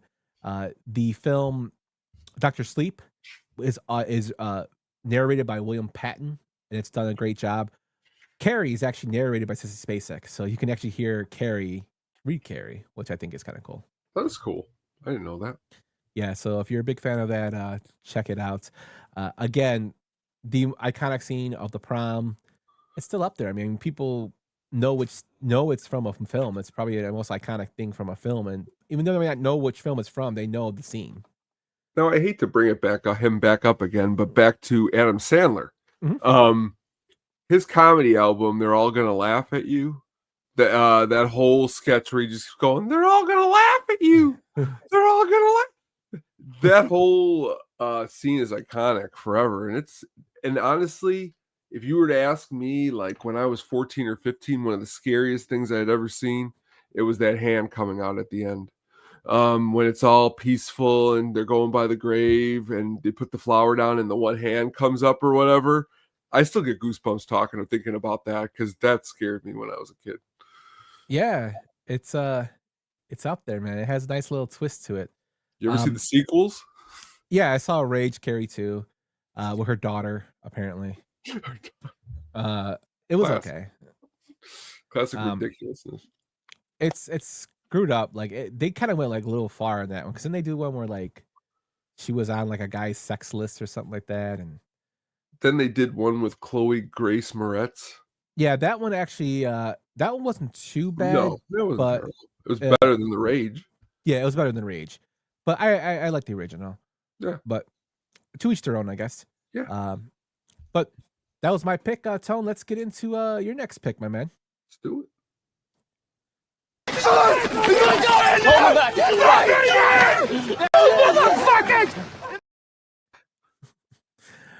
Mystic River 2003, a book by Dennis Lehane. It's directed by Clint Eastwood, who did Gran Torino, $1 Million Baby, Unforgiven, Heartbreak Ridge, Pale Rider, and The Rookie are just some of the films he's done. Starring Sean Penn, Tim Robbins, Kevin Bacon, Lawrence Fishburne, Marcia Gay, Harden, and Laura Linney. It had a budget of $25 million and a box office of $156 million. Tone, tell us about Mystic River. When I first saw this movie, this was one of those movies where I walked out and I really liked this movie a lot. Mm-hmm. And then I went and got the book and I read the book. And this is like the opposite. It's like it's hard for me to like the book more than the movie because the movie meant so much to me when I saw it the first time. And that happens sometimes too. It doesn't mean that the book is worse to me than the movie. The movie just is very awesome to me. And honestly, I think Clint Eastwood does an excellent job in the directing chair in this movie. Sean Penn's really awesome in this movie. everyone else does a really good job, but I think Sean Penn is the really good job and this really, really good job. But the story itself, I think, is a very, very, especially how it all winds up, how these are three friends. It's kind of like not like quite as bad as Sleepers, but it's got like some Sleepers vibes to it. Some things happen at the beginning with one of the friends, and then there's regrets, and then they all have different lives, and you get to kind of see it from all the different angles. And to be fair, I love Kevin Bacon, but he usually doesn't get his hands on roles like this too often in a movie like this, and he does a pretty good job. Tim Robbins, who had worked with Sean Penn before on Dead Man Walking, they do a pretty good job together. I think it's just a good movie, and I actually like the ending. Is probably one of my favorite endings in a lot, especially in this time period of movies in 2003, was probably one of my favorite movies of these couple years around this time, just because it's kind of like a mob movie. It's not really like a mob movie because Penn is kind of like in the mob. It's like it touches a lot of different genres that I enjoy. It touches the crime genre, it touches the thriller genre, it touches the mob drama, it touches a lot of different genres. So I enjoy this one. Yeah, for one, it won 2 Oscars. Sean Penn and Tim Robbins, one for Best Actor, the other for Best Supporting Actor. They were phenomenal in this film. That scene I played, even though I wanted to play more of it, but I didn't want to get copyrighted. That's a very, very powerful scene when he walks up with Tim Robbins and he's like, "Is that my daughter?" Yeah. And Kevin Bacon, who's a childhood friend of theirs, is the cop, and he's walking towards him. He knows what's going on, and just to see them try to fight the police to get through. I mean, any parent would be doing the same thing. Like, I would go ape shit. I know you would go ape shit. It's a horrible predicament to be in. Again, I read this book a very, very long time ago. But coming away from it, I really enjoyed the film. I think they're both equally good, if not the movie's a little bit more entertaining, but that's just because it's beefed up a little bit for more Hollywood visual. But I think they're both very, very good. And I mean, I know I gave Tarantino his flowers before shitting on him. Clint Eastwood, my man, he as an actor phenomenal, and as a director phenomenal. Just very, very talented. It's pretty crazy. Like when we talk about great directors, like you don't really hear Eastwood be mentioned that much because you're always hearing about Scorsese, the Coppolas. You hear about our guy Kubrick or Spielberg, but you never really hear about Eastwood. And he's silently there, like holding those 2 Oscars, like, "Oh yeah, I can direct." And that's it's like the Robert Redford, you know what I mean? Like you can direct, you can act. And Eastwood giving all of him, I mean, he's majority of his movies, man. I could sit and watch all of them. I mean, maybe not as much Trouble with the Curve, but some of the movies you can sit and just at least say these aren't as bad as I Know What You Did Last Summer. And this movie, saying he directed this movie, and I mean right around the same time, I mean his other movies he was directing, pretty good stuff. $1 Million Baby's a pretty good flick. You say to yourself, solid director, maybe even better than an actor, possibly. I don't know. Yeah, I mean, he's the best. I would put Clint Eastwood as the best Western actor. Oh yeah. I know some people get mad because they'll say John Wayne, but I think John Wayne wasn't like a best. John Wayne wasn't really a good I mean, maybe I'll get lambasted. He wasn't a good actor. He was a good actor for what he was doing. Clint Eastwood, when you're going from Dirty Harry to Westerns and back and forth, and then you throw in there Every Which Way But Loose and Any Which Way You Can, he could do comedy. You start to, and then he comes out with movies where he's flying in a plane, a Firebird, you know what I mean? Like he can do it all. Maybe I'm wrong actually about his acting, because when you can think of all the different roles he has actually played in, I'm going to do some research and I'm going to get back to you, because I'm going to actually think about all the different kind of characters he's played. because you got to say he's played a guy who's flied planes. He's played a guy who's a cowboy. He's played a guy who's a cop. He's played a guy military. Yeah, military. He was a clown in a movie on like a traveling circus in the 80s. You know, I mean, he's a honky tonk guitar player in a movie. You know, like he's a grumpy old man with a car in the garage. You know? Yeah. Maybe that all those roles and ability to do it fed into his directorial ability to kind of guide people in the way he wanted. You said it a little while ago. Let's be honest with another, which I'll come back and agree with you a little bit here about Tarantino, is that when you learn how to talk to people and work with people on a movie set, you know, you gain the respect to be better at your craft. I mean, how many movies I'll even tell you right now, as much as I love Pulp Fiction, I love Eastwood as a director a whole lot more than I love Tarantino as a director. Because of what I just spoke of. I like variety more than I like a couple cool shooting movies. You know what I mean? Like Eastwood's got a big variety, and he's a great director, and more successful variety too. Oh yeah, very successful. But speaking of working with people, Michael Keaton was originally cast as the role of Sean Devine. He did readings and research with the Massachusetts State Police, and then he quit after he had to blow up with Clint Eastwood. So Michael Keaton might not be a fan of Clint Eastwood, but you never know. They might have made up. But you know, the Birdman, the Batman was not a fan of the Eastwood man. But yeah, I really like this film. It's very powerful, and I do get that Sleepers vibe from it too. Sleepers came out maybe 8 years before. Although that book is kind of a little bit off topic, but that book is actually the guy who wrote it. They found out, he claims it's a true story, and they found out that it was like complete bullshit. Did you hear about this? Sleepers or this one? Sleepers. Oh, well, not this one, obviously. Sleepers, yeah. No, I did not know that. Yeah, so he claims it happened and then I guess people went in, they couldn't find any court cases that were like anywhere near that. So it was like completely fabricated. He still sticks by his story, so I don't know, but yeah, that's hard. I mean, but you got to also admit, you know, in the world of wanting to make a quick buck, but why would you come up with that kind of story? But I don't know. You know what I mean? Yeah. Hopefully. I like that. Well, I mean, I like the film. It's a good film. Very, very disturbing, but it's a good film. And Kevin Bacon's in that film too. Yeah, I was just gonna tell you, plays direct opposite of a character. Yeah, he's a piece of shit in that one.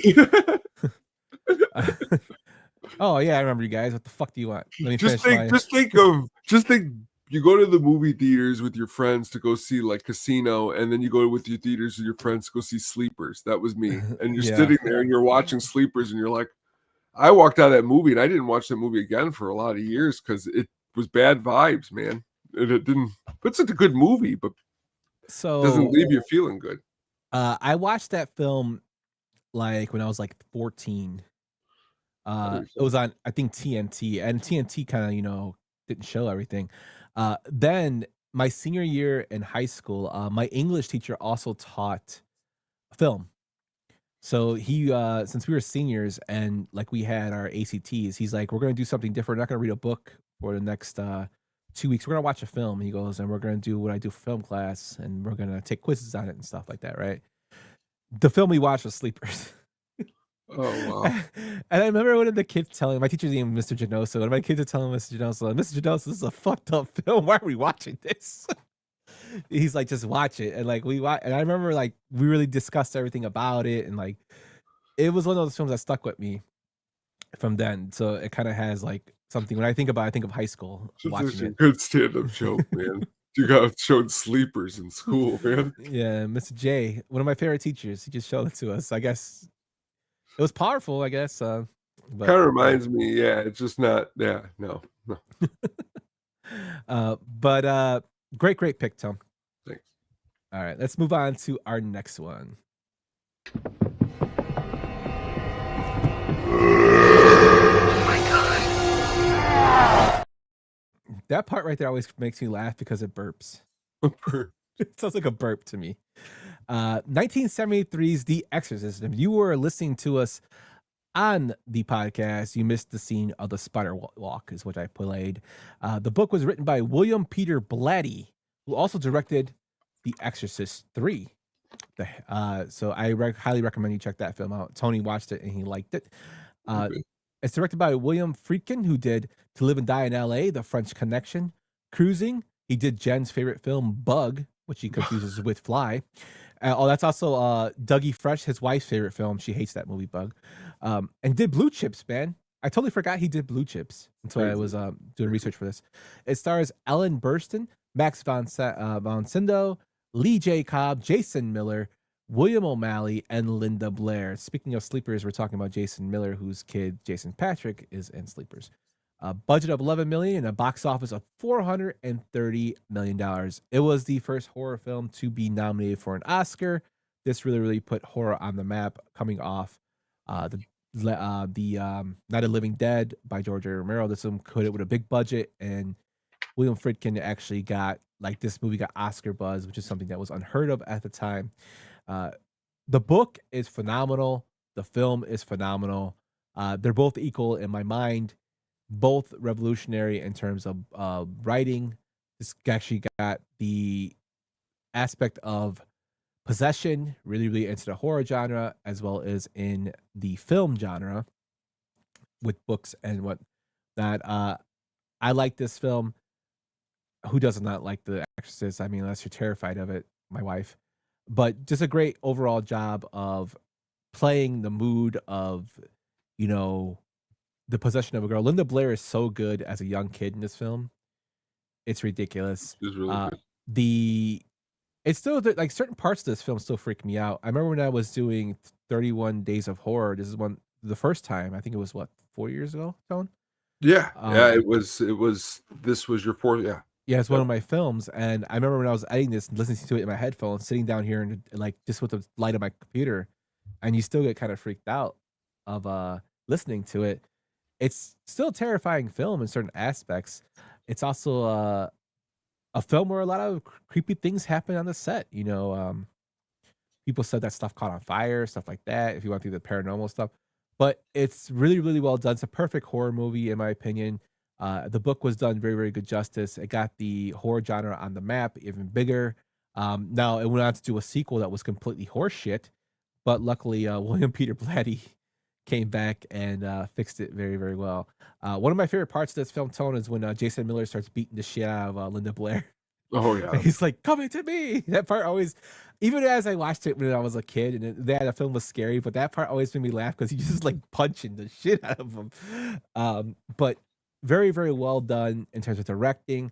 When you see their breath, it is real. It's no CGI, no camera tricks. They were actually in a cold room that was the actors were freezing in. Just well done. And still freaks me out. What do you think about The Exorcist, my man? Classic. I mean, I don't think I've ever met anybody who said anything negative about The Exorcist. I mean, you go through, the music is great, great soundtrack. But as you stated, I mean, for some unknown reason, for myself, Jason Miller always stuck in my head as did a really good job in the movie. And then when seeing the third one coming back, I thought that was really cool. So I've never actually sat down and read the book, but everything that I have heard, it's good. Yeah, the book. So in the book, they named the demon, which is why in The Heretic they keep using it. Which is, I'm glad they left that out in the film, because it's kind of a ridiculous name. But I really liked the book. I liked the film, and I liked the third film. And William Peter Blatty, I was really happy he got to direct the third film because he wanted to have his own vision of it, his own way, without even having an exorcism in it. And the studio made him put one in there, but it was still good.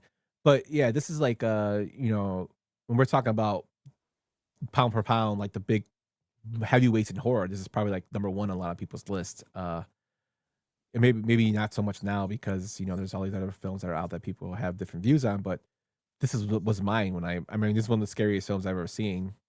It still didn't scare me like Candyman, but it still scared the shit out of me. Candyman definitely scared me too. Yeah.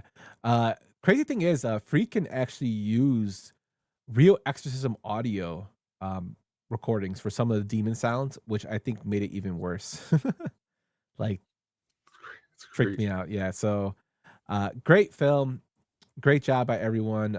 Put Linda Blair on the map. Max von Sydow, who was actually a younger person in this film, that made him look old, which is done very, very well. I feel bad for Reagan's mom in this film because imagine like if you're going through that, your kid's doing all these, Oh, and you're awful. taking it everywhere. It's like the psychiatrists, the doctors. Oh, The film also has a serial killer in it, Tone.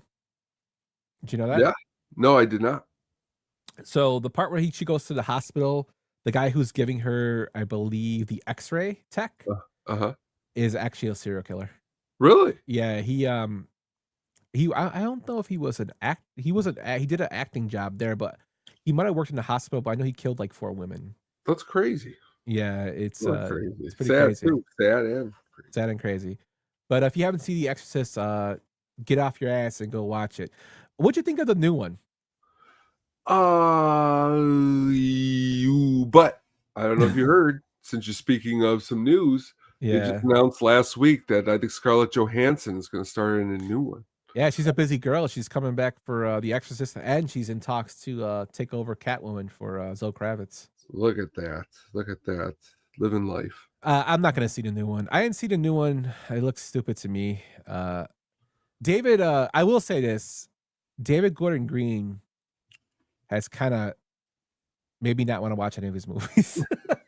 Yeah, that is a fair assumption. So that's why I didn't see it. And when my brother told me it was horrible, I was like, yeah, I figured. But the original was great. Check it out. Even some of the sequels are good. Dominion's very good. I like that one. It's a prequel. I didn't see the beginning. I don't know if the beginning was good. I think it was like kind of like the Dominion. I can't remember, but they're okay. Check them out. But yeah, The Exorcist. I couldn't talk about a book that became a film without talking about probably one of the best horror films, man. That's true. But the next one is another big time heavyweight film. Let's get to that one.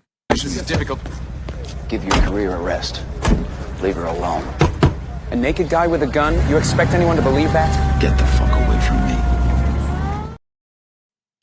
I love Russell Crowe in that film. LA Confidential. It was released in 1997. And it's a book written by James Ellroy.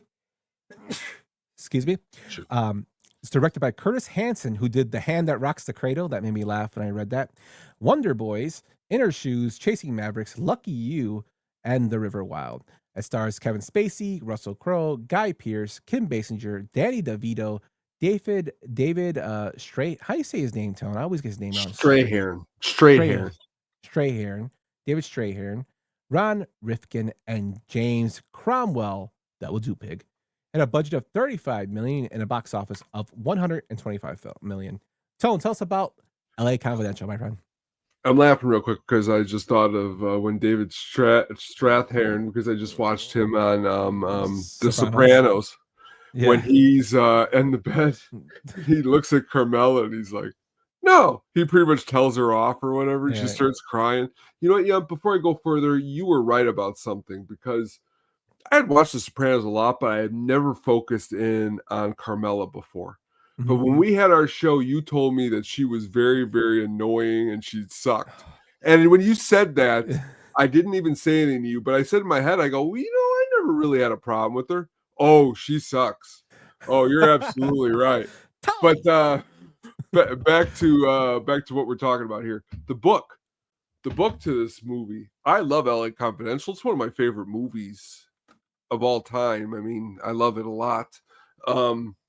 I like a lot of movies though, a lot. But that being said, the book, you're looking for deeper in the characters. It's a little more hardcore.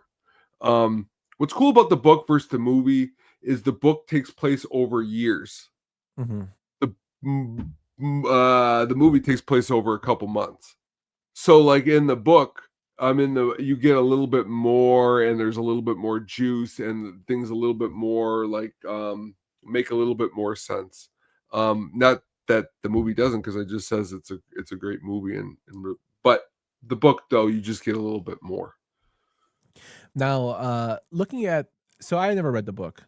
I'm just gonna be honest because the book was written in 1990. But I did research on it, and it is a part of a quartet, the LA Quartet. The first being the Black Delilah, which was a real murder, and they made a film out with Josh Hartnett, which wasn't that great. The Big Nowhere, and then of course LA Confidential was the third one, and then White Jazz was the last film. All characters are the same in each of the films, or is it? Each of the books, or is it changed to different cases? There are the same characters. What's really cool though is Guy Pearce's character, Ed Hexley.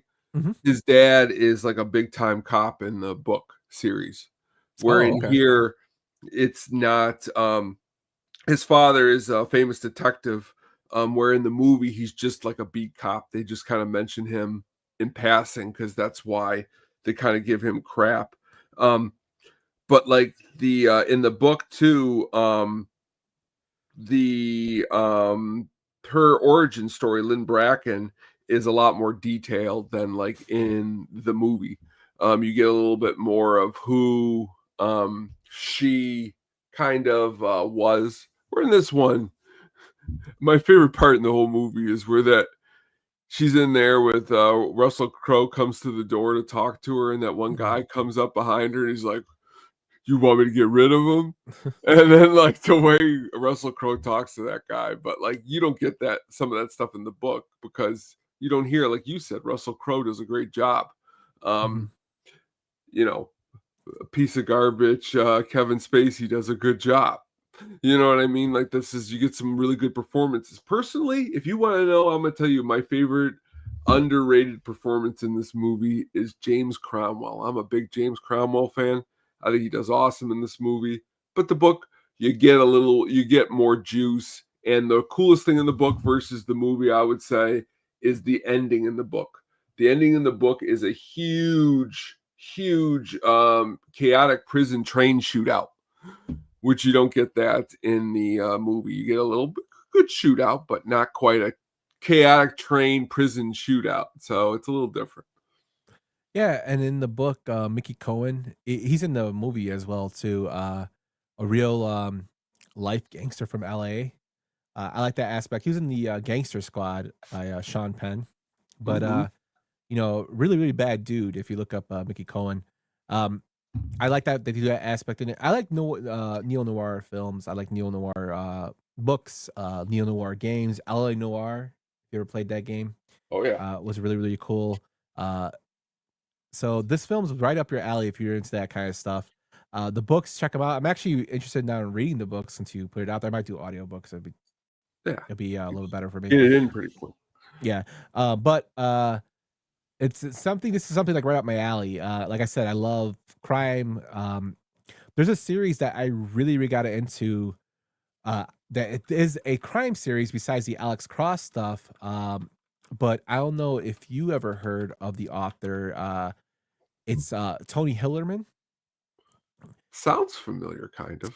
Yeah. So Tony Hillerman wrote a lot of novels about reservations with crime, and his main character is Detective Joe Leaphorn and Officer Jim Chi, and they basically investigate crimes on reservations. One of the books he wrote was Sacred Clowns.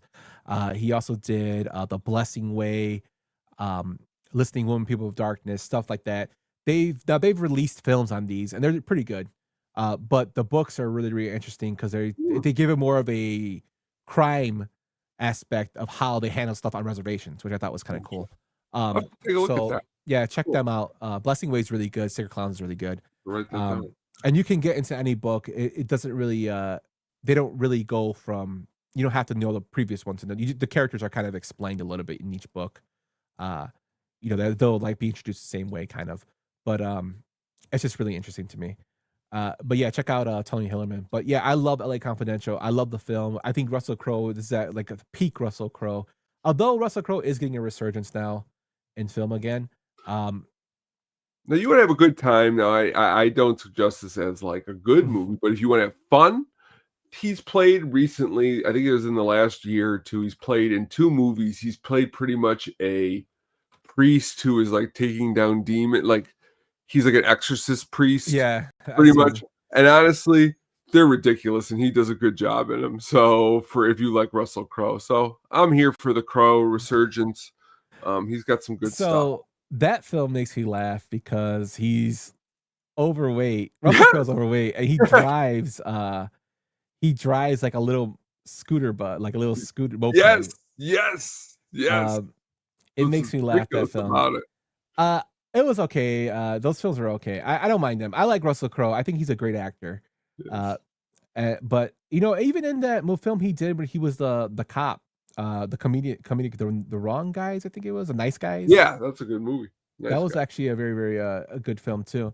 So he's coming back out there. I did like the fact that people were asking him about Gladiator 2, and he's like, I'm not in the film. I have no idea how they're doing it. So which cracks me up. But I'm looking forward to seeing what he does next. He's kind of in the hot horror genre now, so like you said. So we'll just see where he goes from there, my friend. But this film, he's excellent in. Like I think it's peak Russell Crowe, and it just makes me laugh. There's a meme out there, Tone, because Russell Crowe is getting bigger. He did a film called Nuremberg, and he's a very, very husky man. And there's a Simpsons meme that I just looked up right now, and it says, Russell Crowe turned into John Goodman so gradually. I didn't notice. And if you look at this picture, I'm gonna send it to you. You can check it out after the pod. Oh. He looks just like John Goodman in this photo. I sent it to Zombie Jackie because she's my Simpsons go-to. But it's hilarious because you don't notice it until that meme, and I'm like, holy shit, he looks just like John Goodman. Well, he did that one movie, I don't know if you've ever heard of it, where he's like it's pretty much like Falling Down with Michael Douglas, but it's like a new version with him. He gets run off the road, like some girl does something, and he pretty much just chases this girl the whole movie, and like he's insane. I think it's called Unhinged. Oh my god, you want to laugh, Riot? He's like Russell Crowe times a million on steroids of ridiculousness in this movie, because he just doesn't stop, and it shows really his range. Because when you could be in Academy Award-winning movie like Gladiator, and then you come back and do something ridiculous like this, that's why I like your career. I think. Yeah. I mean, he's good. Yeah. The Exorcism is the film about the Pope's exorcism, the Exorcism. So check those out. Great, this is a great pick. I really, really like LA Confidential. If you haven't seen it, be sure to check it out. Great film. Great crime film. Moving on, my friends. He had a harebrained idea to get him nabbed on insurance money on his car. That's bad luck. I'd say. 2023's Killers of the Flower Moon, a book written by David Gran.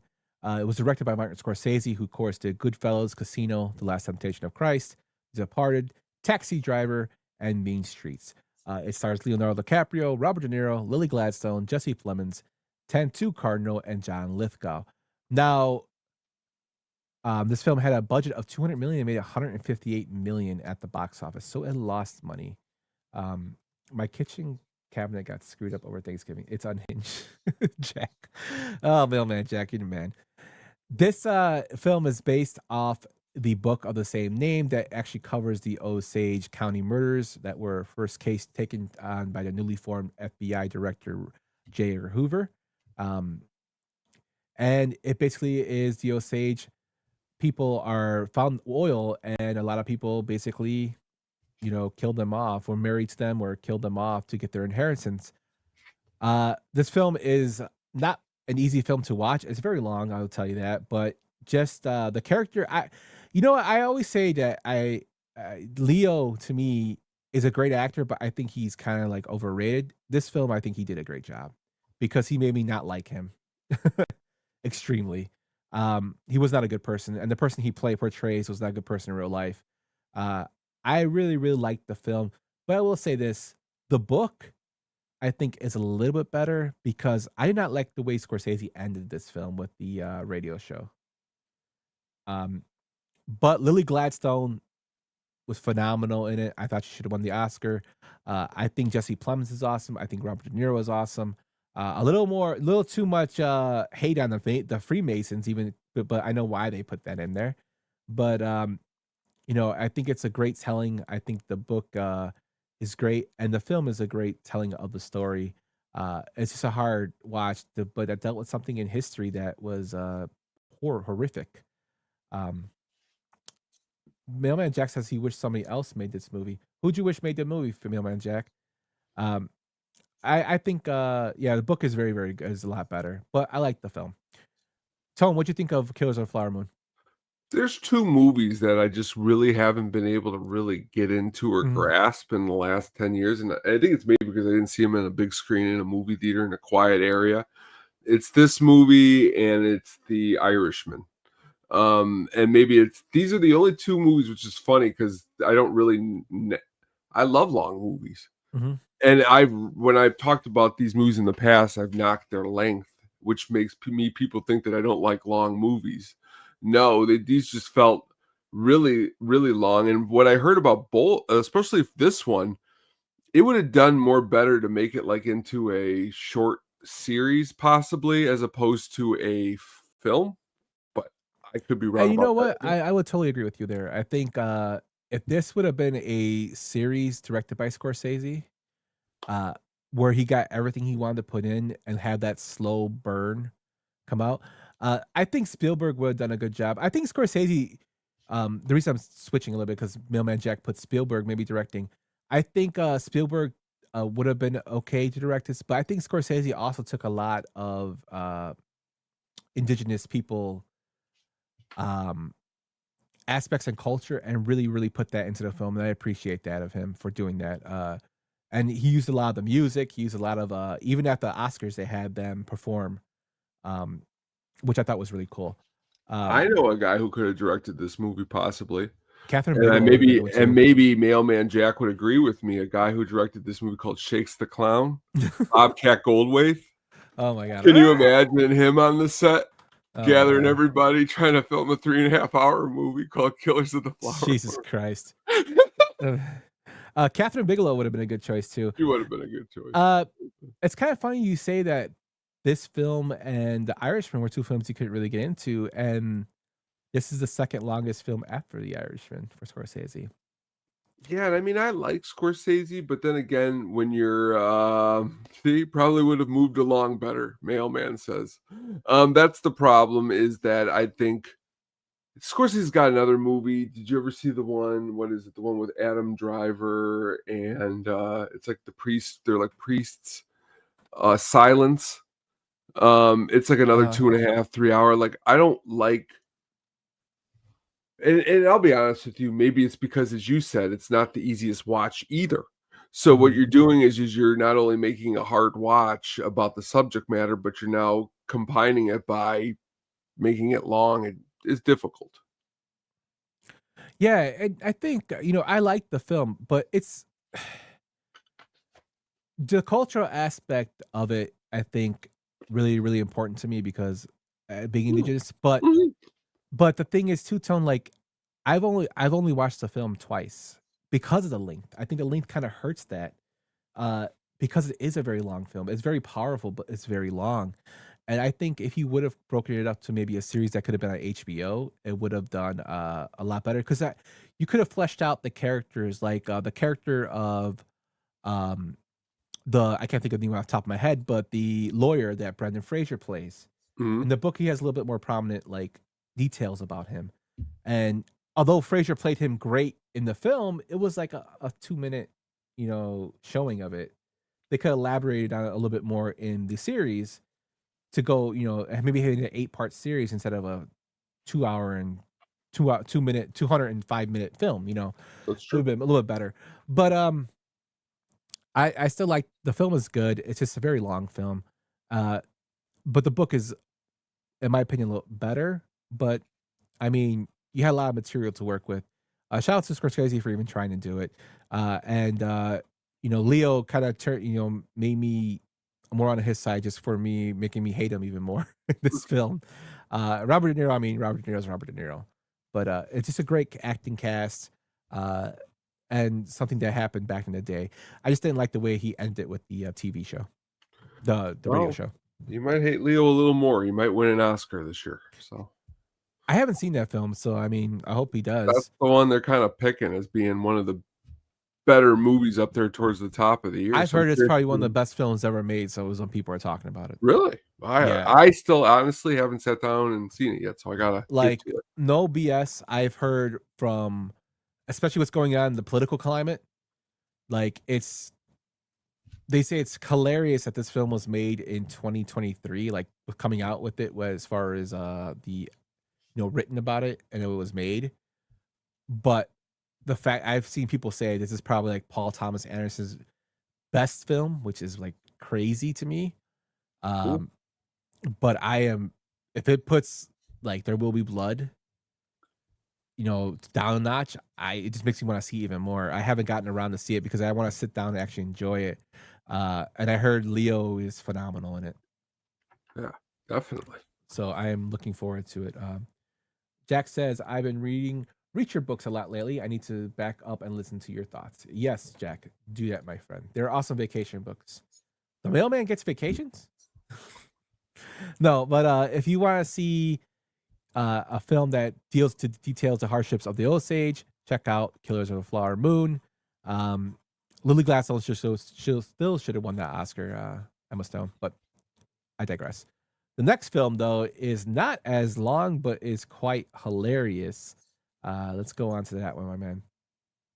Make you proud to be Scottish! It's shite being Scottish! With the lowest of the low! The scum of the fucking earth! Trainspotting, released in 1996, a book by Irvin Welsh, directed by Danny Boyle, who did 28 Days Later, 28 Years Later. He's Yesterday, Trance, Slumdog Millionaire, Steve Jobs in 127 Hours. It stars Ewan McGregor, Edwin Bremer, Kevin McKidd, Johnny Lee Miller, Robert Carlyle, and Kelly MacDonald. It has a budget of $1.5 million and a box office of $16.9 million. Tone, tell me about Trainspotting. It's one of those things again, because a lot of people always Tarantino. We always say Tarantino, Scorsese. But Danny Boyle makes some really good movies, and this is one of the ones that if he didn't get to make, I don't think he would have got to make things like 28 Years Later, Days Later, or Slumdog Millionaire, which won a bunch of Oscars and stuff like that. But this movie itself, I love the soundtrack, of course. Iggy Pop's Lust for Life will always play in my head, and I'll always think of Trainspotting when they're always running. But if you're going to compare the book to the movie, the book is like little short stories all put together by one person's perspective, where the non-linear, so they don't like all go in a row, where in this movie it's told linear, so it's like through a week or two. So that's what makes the book and the movie a little bit different from each other, is that but the movie's very, very exciting. I've seen so many directors since this movie's come out. You can take even Guy Ritchie and stuff like that, little things that you've seen. And I don't take it as stealing, actually. I take it as like, you're honoring somebody else by doing some of the things that make it work. And that's why it's great. But this movie really got started a huge trend. And honestly, you brought up Dr. Sleep. There is no Ewan McGregor in Dr. Sleep if I don't think this movie takes off the way it does. This is the movie that pretty much puts him on the map for the most part. There's no Obi-Wan Kenobi. And that too, no Obi-Wan Kenobi. He's got a movie that he actually does right before this with Danny Boyle. It's called Shallow Grave. Mm-hmm. Chris Eccleston is in it too. Great movie. But Ewan McGregor's a great actor. He doesn't get they don't talk about him as a great actor as much as they should. He's really good actor. And again, he could do a lot of different things. And this shows a little bit more of the younger, rebellious side. And the other actors in this movie are great too. Johnny Lee Miller does a great job in the movie. That guy who plays Spud, who I believe was in like Pearl Harbor, he's ridiculous. But just a fun movie. But also some really hard material, dealing with drug use and stuff like that. So it's heavy, but it's fun. Yeah, extremely heavy. I like stuff like this. Like I like Danny Boyle because 28 Days Later was one of my favorite films, like that nobody ever heard of, And then you got Gorilla sampling it with the hello, and then eventually got bigger and bigger, which put Cillian Murphy on the map. Made him into a big star. But yeah, Ian McGregor is just a person that does not get his flowers, and he's slowly one of the best character actors out there. Can hide his voice very well in terms of his accent. I really liked him in Big Fish. Great Big Fish. Didn't even think of that until Yeah, when I one was of my talking favorite about films, movies. Big Fish. The Island. I really liked him in that film. He's hilarious, and I Love You, Philip Morris with Jim Carrey. That's a good movie. So That's I mean, a good movie. he has such a variety and range of different films. And You of brought up course, Leo. You brought up Leo. Did you like The Beach? not really. Really? It was okay. I mean, it's not great, but I when's the last think, time you've seen it? Has it been a while since you've seen it? Yeah, I think because I think when I watched it and I found out what The Beach was, I'm like, what? Did it disappoint you as much as what you found out The Village was? Oh hell no. No. The Village really disappointed me extremely. I looked really forward to that movie. No, I think Leo. I think with him, I think he got a lot. I think Titanic was praising him for that role, and I thought he was great in it, but I don't think he was Oscar worthy for that role. I think he was like up and coming, which is great. I think Well, Rachel Weisz, not Rachel Weisz. I can give you a couple mhm. movies that nobody can touch him in, which I think makes you a great actor. Like, I think The Wolf of Wall Street's one of the greatest movies that he's in. And I think that movie also was hugely Oscar, and that's also Scorsese. I watched The Aviator a lot recently. He's really good in The Aviator. When you got to play Howard Hughes, a character from the past, and again, Oscar nominated. Now, when you get to movies like, what was that stupid one he did with Netflix? Oh, that movie was bad. I know what you're talking. Not Don't Look Up or something like that. Yeah, now that was not very good. Now, there's a couple more mixed in there. Now, is he as good as everybody says? No. You know what his problem is? One movie every 2 years. You know, so that's why when you come out with this Paul Thomas Anderson movie, it's got to be good. Because when the Netflix movie was his last movie, I'm pretty sure. I thought one of his best movies, and my brother always constantly says this too, is Blood Diamond. I really liked him in Blood Diamond. Movie. But he's going into a acting territory that he doesn't usually do, which is usually a positive. It's back to Clint Eastwood. If you can keep doing different type of roles, that's what makes you a good actor. Look at De Niro. How many, he didn't really do that too much. Well, I mean, grandpa, mobster. What else? I mean, he didn't play a cop really, and if he does, it's stupid. He was in Copland. Was he in Copland? Yeah, he was. He was, but he was more. He wasn't really a cop. He was more of an internal investigator. But he did a good job in that. He did a good Backdraft. He was that too. But he's come out with 60 movies. But I do like my favorite movies of DiCaprio. If I have to go at one, because it's one of the first movies I saw him in. What's Eating Gilbert Grape? Phenomenal. Basketball Diaries. I thought he was awesome in. Now going forward, I liked him in The Man in the Iron Mask. It's like one of my favorite movies. I don't care. I like that film. I actually think the two characters in there that play Porthos and Aramis are hilarious, along with John Malkovich. Although Gerard Depardieu is a horrible person, he's hilarious in that film. Those are my films I like him in. Inception, Shutter Island. Honestly, when you talk about directing Marvels, you can't put The Revenant and what they did and how they filmed that movie and him not come. Yeah, I thought it was phenomenal. He should have won an Oscar for that film. Now that's the move, but then again, when you call people great, that's really tough when their career is still don't you think he still has another 20, 30 years? You know what I mean? let's not start. What's the line in Pulp Fiction? Let's not start sucking. No, I'm not going to say the whole thing right here. But he's good. He's really good at times. But then again, he could be overrated at times too. The thing is, I would pick Ewan McGregor over him because I feel Ewan McGregor is working with. Sometimes, honestly, he could be working with a lot less in the talent department, but he puts a lot more forth in his performance that overcomes that. Maybe. I don't know.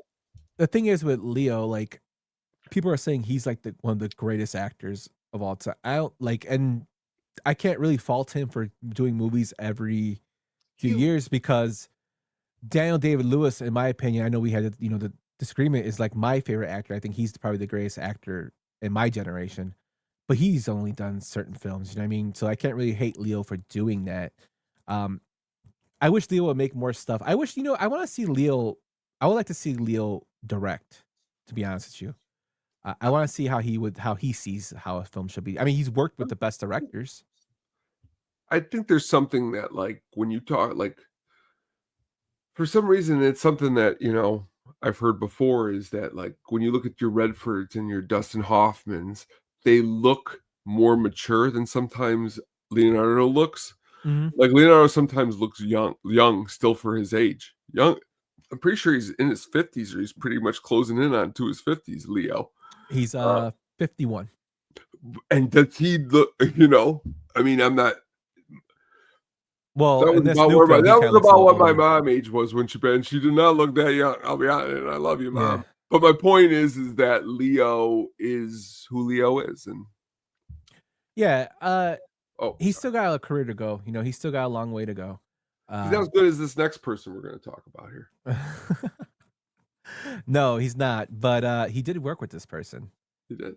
So, Chief, you fooled him. You fooled them all.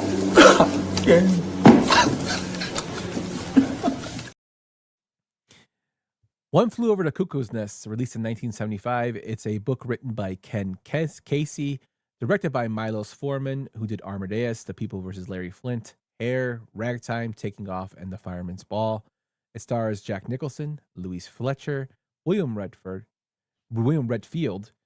Will Sampson, Brad Dourif, Christopher Lloyd, Danny DeVito, Michael Berryman, and Vincent Schiavelli. It has a budget of $3 million and a box office of $109 million. When we talk about books to movie adaptations, I think, in my opinion, this is one of the greatest ones ever. You have Louise Fletcher as Nurse Ratched, who is a fucking complete monster in her own right. And you have Jack Nicholson, who is a great character in the film, but he's actually not a great person for the crime he committed. He's in there for, graping. But I think he's just phenomenal in the film. I like the book a lot, but I like the film better. And I think it's because of Jack Nicholson's performance. The scene I play with him and Chief is when Chief actually mumbles something, because Chief is one of those characters that never speak. And then he mumbles something to him while they're eating some candy. And Jack Nicholson's joy of seeing that Chief is playing them all makes me laugh, because he hated the fact that they all kind of were subdued and became submissive to Nurse Ratched. He was always the outspoken one. He was always the one that was talking, and he was always the person that was disturbing the group. And to see that somebody else is doing it in their own way made him so happy. That's why I love that little clip of him doing that. This film has just such phenomenal actors. Michael Berryman's great as Alice. You have Scatman Crothers as Turkle in here. Vincent Schiavelli, even though he plays a small role, is great. Danny DeVito, Christopher Lloyd, Brad Dourif, all small roles, but great job. Louise Fletcher and Jack Nicholson can go head to head in a heavyweight battle between the two great actors. It's also a very sad ending of the film. And it won 5 Oscars, Tone. This film won 5 Oscars for Best Picture, Best Actor, Best Actress. Brad Dourif was nominated for Best Supporting Actor in this film and Best Director. Just a great film. That is, I don't know if anything could be so much better and perfect than the book, if another movie can do that, I don't know if it's possible and win so many great awards like this one. It's just it's one of Nicholson's best roles in my opinion. What'd you think about it? You said everything that I would repeat, that you said. It's great. It's one of the greatest. What's great about movies like this is when you can take like this little piece. Again, we said like after this movie, of course, there's been lots of movies that take place in like a place where people are trying to get help mentally, you know what I mean? Like, and honestly, but nobody has done it even closer, even half as good as what they've done. Because as you said, it's the characters, it's the acting, it's the directing, it's the film, it's the whole entire thing. To me, it's the Chief. Chief is Will Sampson did just a great job. And I remember seeing it for the first time, 15, 16, 14, 13, somewhere around there. And just being like, I love movies. This is why I love movies. Movies like this. Jack is great. And as the other Jack just said, the ending is haunting. The music that's playing. But the problem is it's like back to when we talked about the Outsiders earlier. There's life into this movie, like more than just these characters. Because when you say to yourself, you got one guy who's a loudmouth and he wants to be out of there. And you got another guy who just keeps his mouth shut, biding his time, doesn't say anything. Well, who gets out? You know what I mean? And that's sometimes what happens. And that's why I always love the Chief. Because sometimes, being the loud one doesn't get you anywhere. But when you sit back and you measure the whole situation, and like he says in that scene right there, you fooled them all, Chief.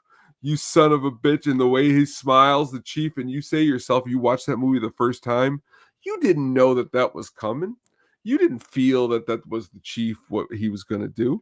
And that's why it's a great movie. It's got so much heart, and it's haunting at the same time. Haunting heart. Yeah, and I mean that's a great summary of it. If you haven't seen a film, this film, I highly recommend it. The book is awesome too, but watch this film if you don't want to read the book. Like it's just phenomenal. Have you guys seen those Weird Al videos with the movie characters walking together with their present day actors? AI. Yeah. Weird Al. That's Weird Al. That's Weird Al. I did a Little McMahon. I should have said A1. Yeah. No, I think I've seen some of them. Jack, but I haven't seen them recently. I've seen the ones where they do the how they morph into their older selves. But the One Flew Over the Cuckoo's Nest is phenomenal. Perfect. And it pulls at the heartstrings a lot because there's a lot of stuff that gets to you. Like Louise Fletcher was so into her role, and she knew such a horrible person she played in the movie. She couldn't watch the film for years. I mean, reading about this tone, looking through our notes, Danny DeVito was so like they all lived in the hospital ward, all the actors, to get in the character, and Danny DeVito had to create an imaginary friend that told him it's okay, everything's gonna be okay, and just know that I'm imaginary to keep him like sane, which is kind of ridiculous. It's a tough film, man. It's a lot of tough stuff it deals with. And I think this next November we should maybe do a deep dive into it and talk about. It's a film I've been wanting to do. 51 years it's been on this planet. It's great. Yeah, definitely check it out. It's definitely one I've been wanting to do a deep dive on. But check it out. One of my favorites. And we're gonna get into our last film, which is another hilarious film pick from the Sugar Baggie. For this one, I'm thinking.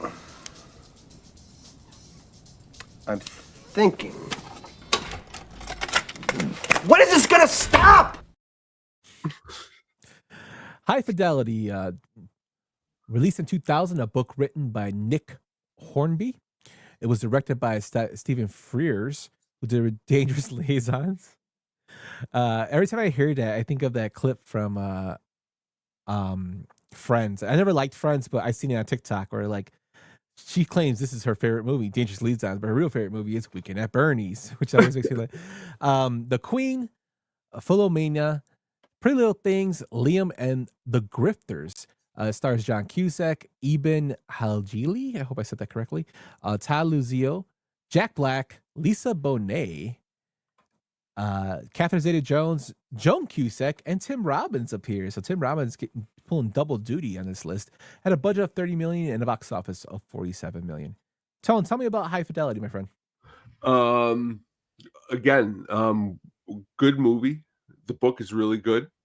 I've watched the movie though than I've read the book, more than I've read the book. Because generally when I read a book, I might go back and read it again. But with a movie, watch it a little bit more. But with this movie, definitely enjoy the, well, I'll just start here with what Mailman Jack said. Catherine Zeta-Jones, her performance is pretty awesome in this movie. I like the way the movie goes through. Honestly, the movie's got a lot of heart because I really enjoy how he's able to go through these breakups and put the music with the breakups. Now, in the book, you don't get to hear the music. So, you know me, I love music. So, like, to be able to hear all these songs and hear it break down the way he breaks it down. And I'm going to give some mad props because I think this is one of JB's best performances, Jack Black. I think he is on fire in this movie. He's got a lot of good one-liners, really hilarious. Just working in the record store. It's just a good movie for people who like, it's funny. Did you see the movie cut the meaning of the novel off a little bit? The whole learning it's not what you like, it's what you like. It's still a great flick. Yeah. It's so this is like a I think of this film more as like a play. Because a play has musical plays have music in them. And this film does a great job of blending in music with each, breakup of his. I love the fact that the guys at the record store, because it cracks me up because it reminds me of me, you, and Mailman Jack working there. Yeah. And how the kind of stuff that we would be talking about, the random shit. I love when Tim Robbins' character comes in. Oh, get your patchouli smell yeah, out of here. He goes, "Hey, it's me, it's Ian." But the way he's dressed cracks me up because he has the long, gray hair and a ponytail. He's not a great phenomenal actor. It's just so many good things in this film. And I remember when this was released, the way I think they advertise it like so incorrectly because they advertise it so much as a, this wacky comedy, which it does have a lot of comedy in it, but it's so much more than that. Like the soundtrack's great, the cast is awesome, just a great ensemble. Everything you could ask for music heads and comedy, with romance in it. And shout out to John Cusack because he really does a great job of in those romantic films where he's like the guy that gets heartbroken. He did this one, Better Off Dead was another one. What movie do you like really quick? What movie do you like better? Do you like High Fidelity better or Gross Point Blank? I actually like both of them a lot. I would probably say High Fidelity.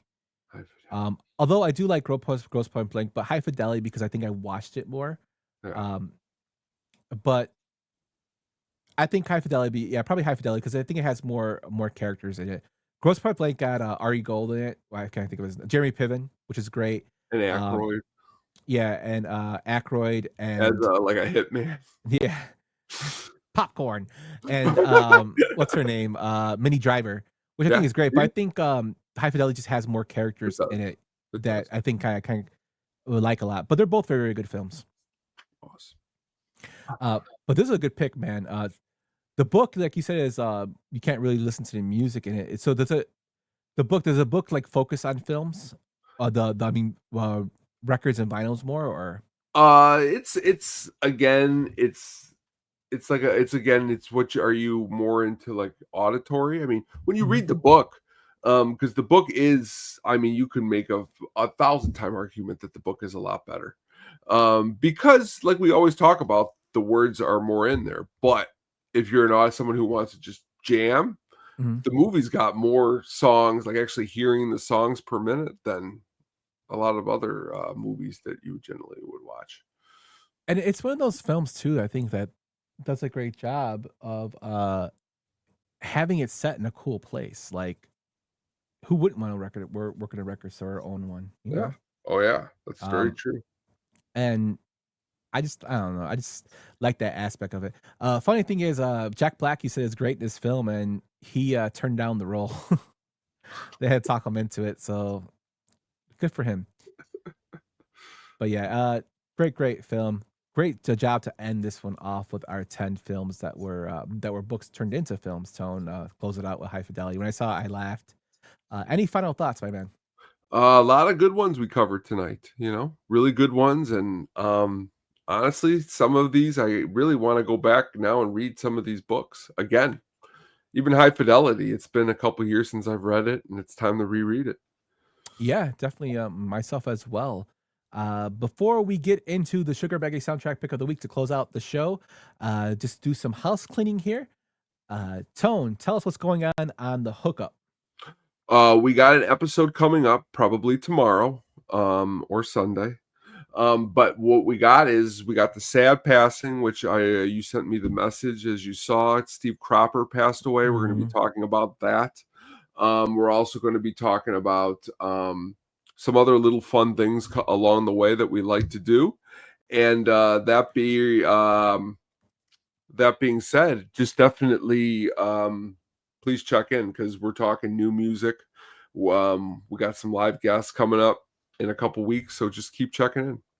Yeah, I really liked the episode you did with Brian the week that we couldn't do our show, which, hats off to you, man. That was a really, really entertaining episode. I watched it. Thank you. And then, you had Jack White and Meg White, the little white stripe toys. Yeah, that cracked me up when I saw that. I was like, well, I even want to do that, and I didn't think of it. It was that's how I am sometimes. Like, I'll do something 100 times and then finally click, be like, let's try that.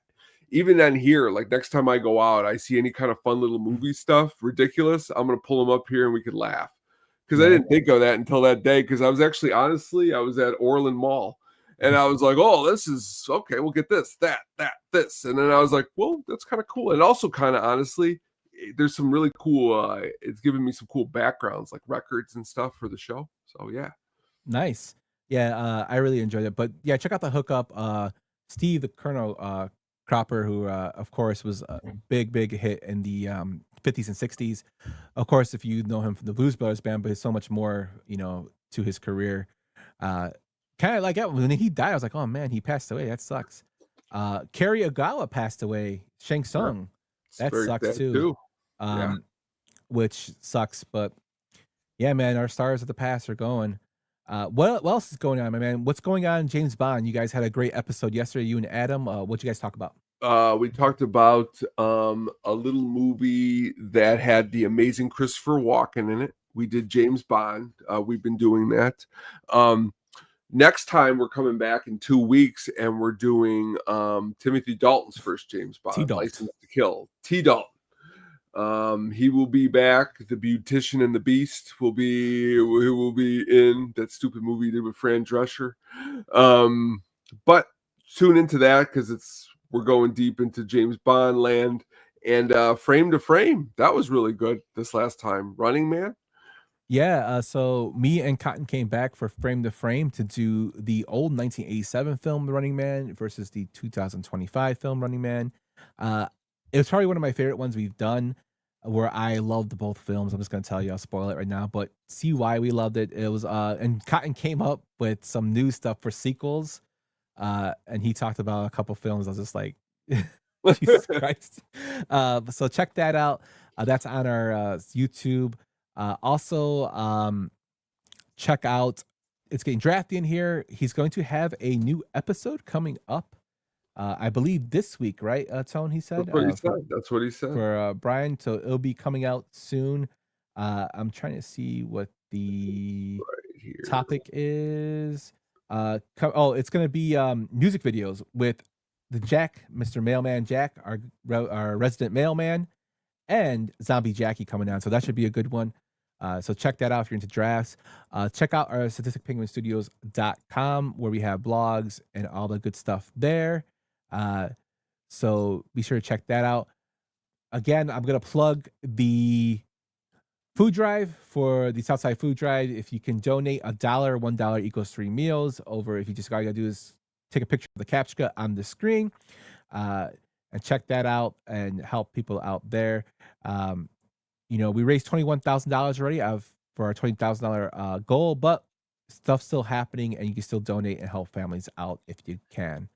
With that, Tone, since we got all of the housekeeping out of the way, let's close out this show, my friend, with the Sugar Baggies soundtrack pick of the week. Let's do it. The Sugar Baggies soundtrack pick of the week.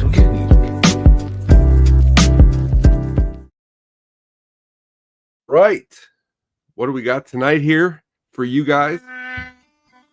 We'll go to the Big Lebowski. Just checked in to see what condition my condition was in. The amazing Kenny Rogers dipping his toes into psychedelia.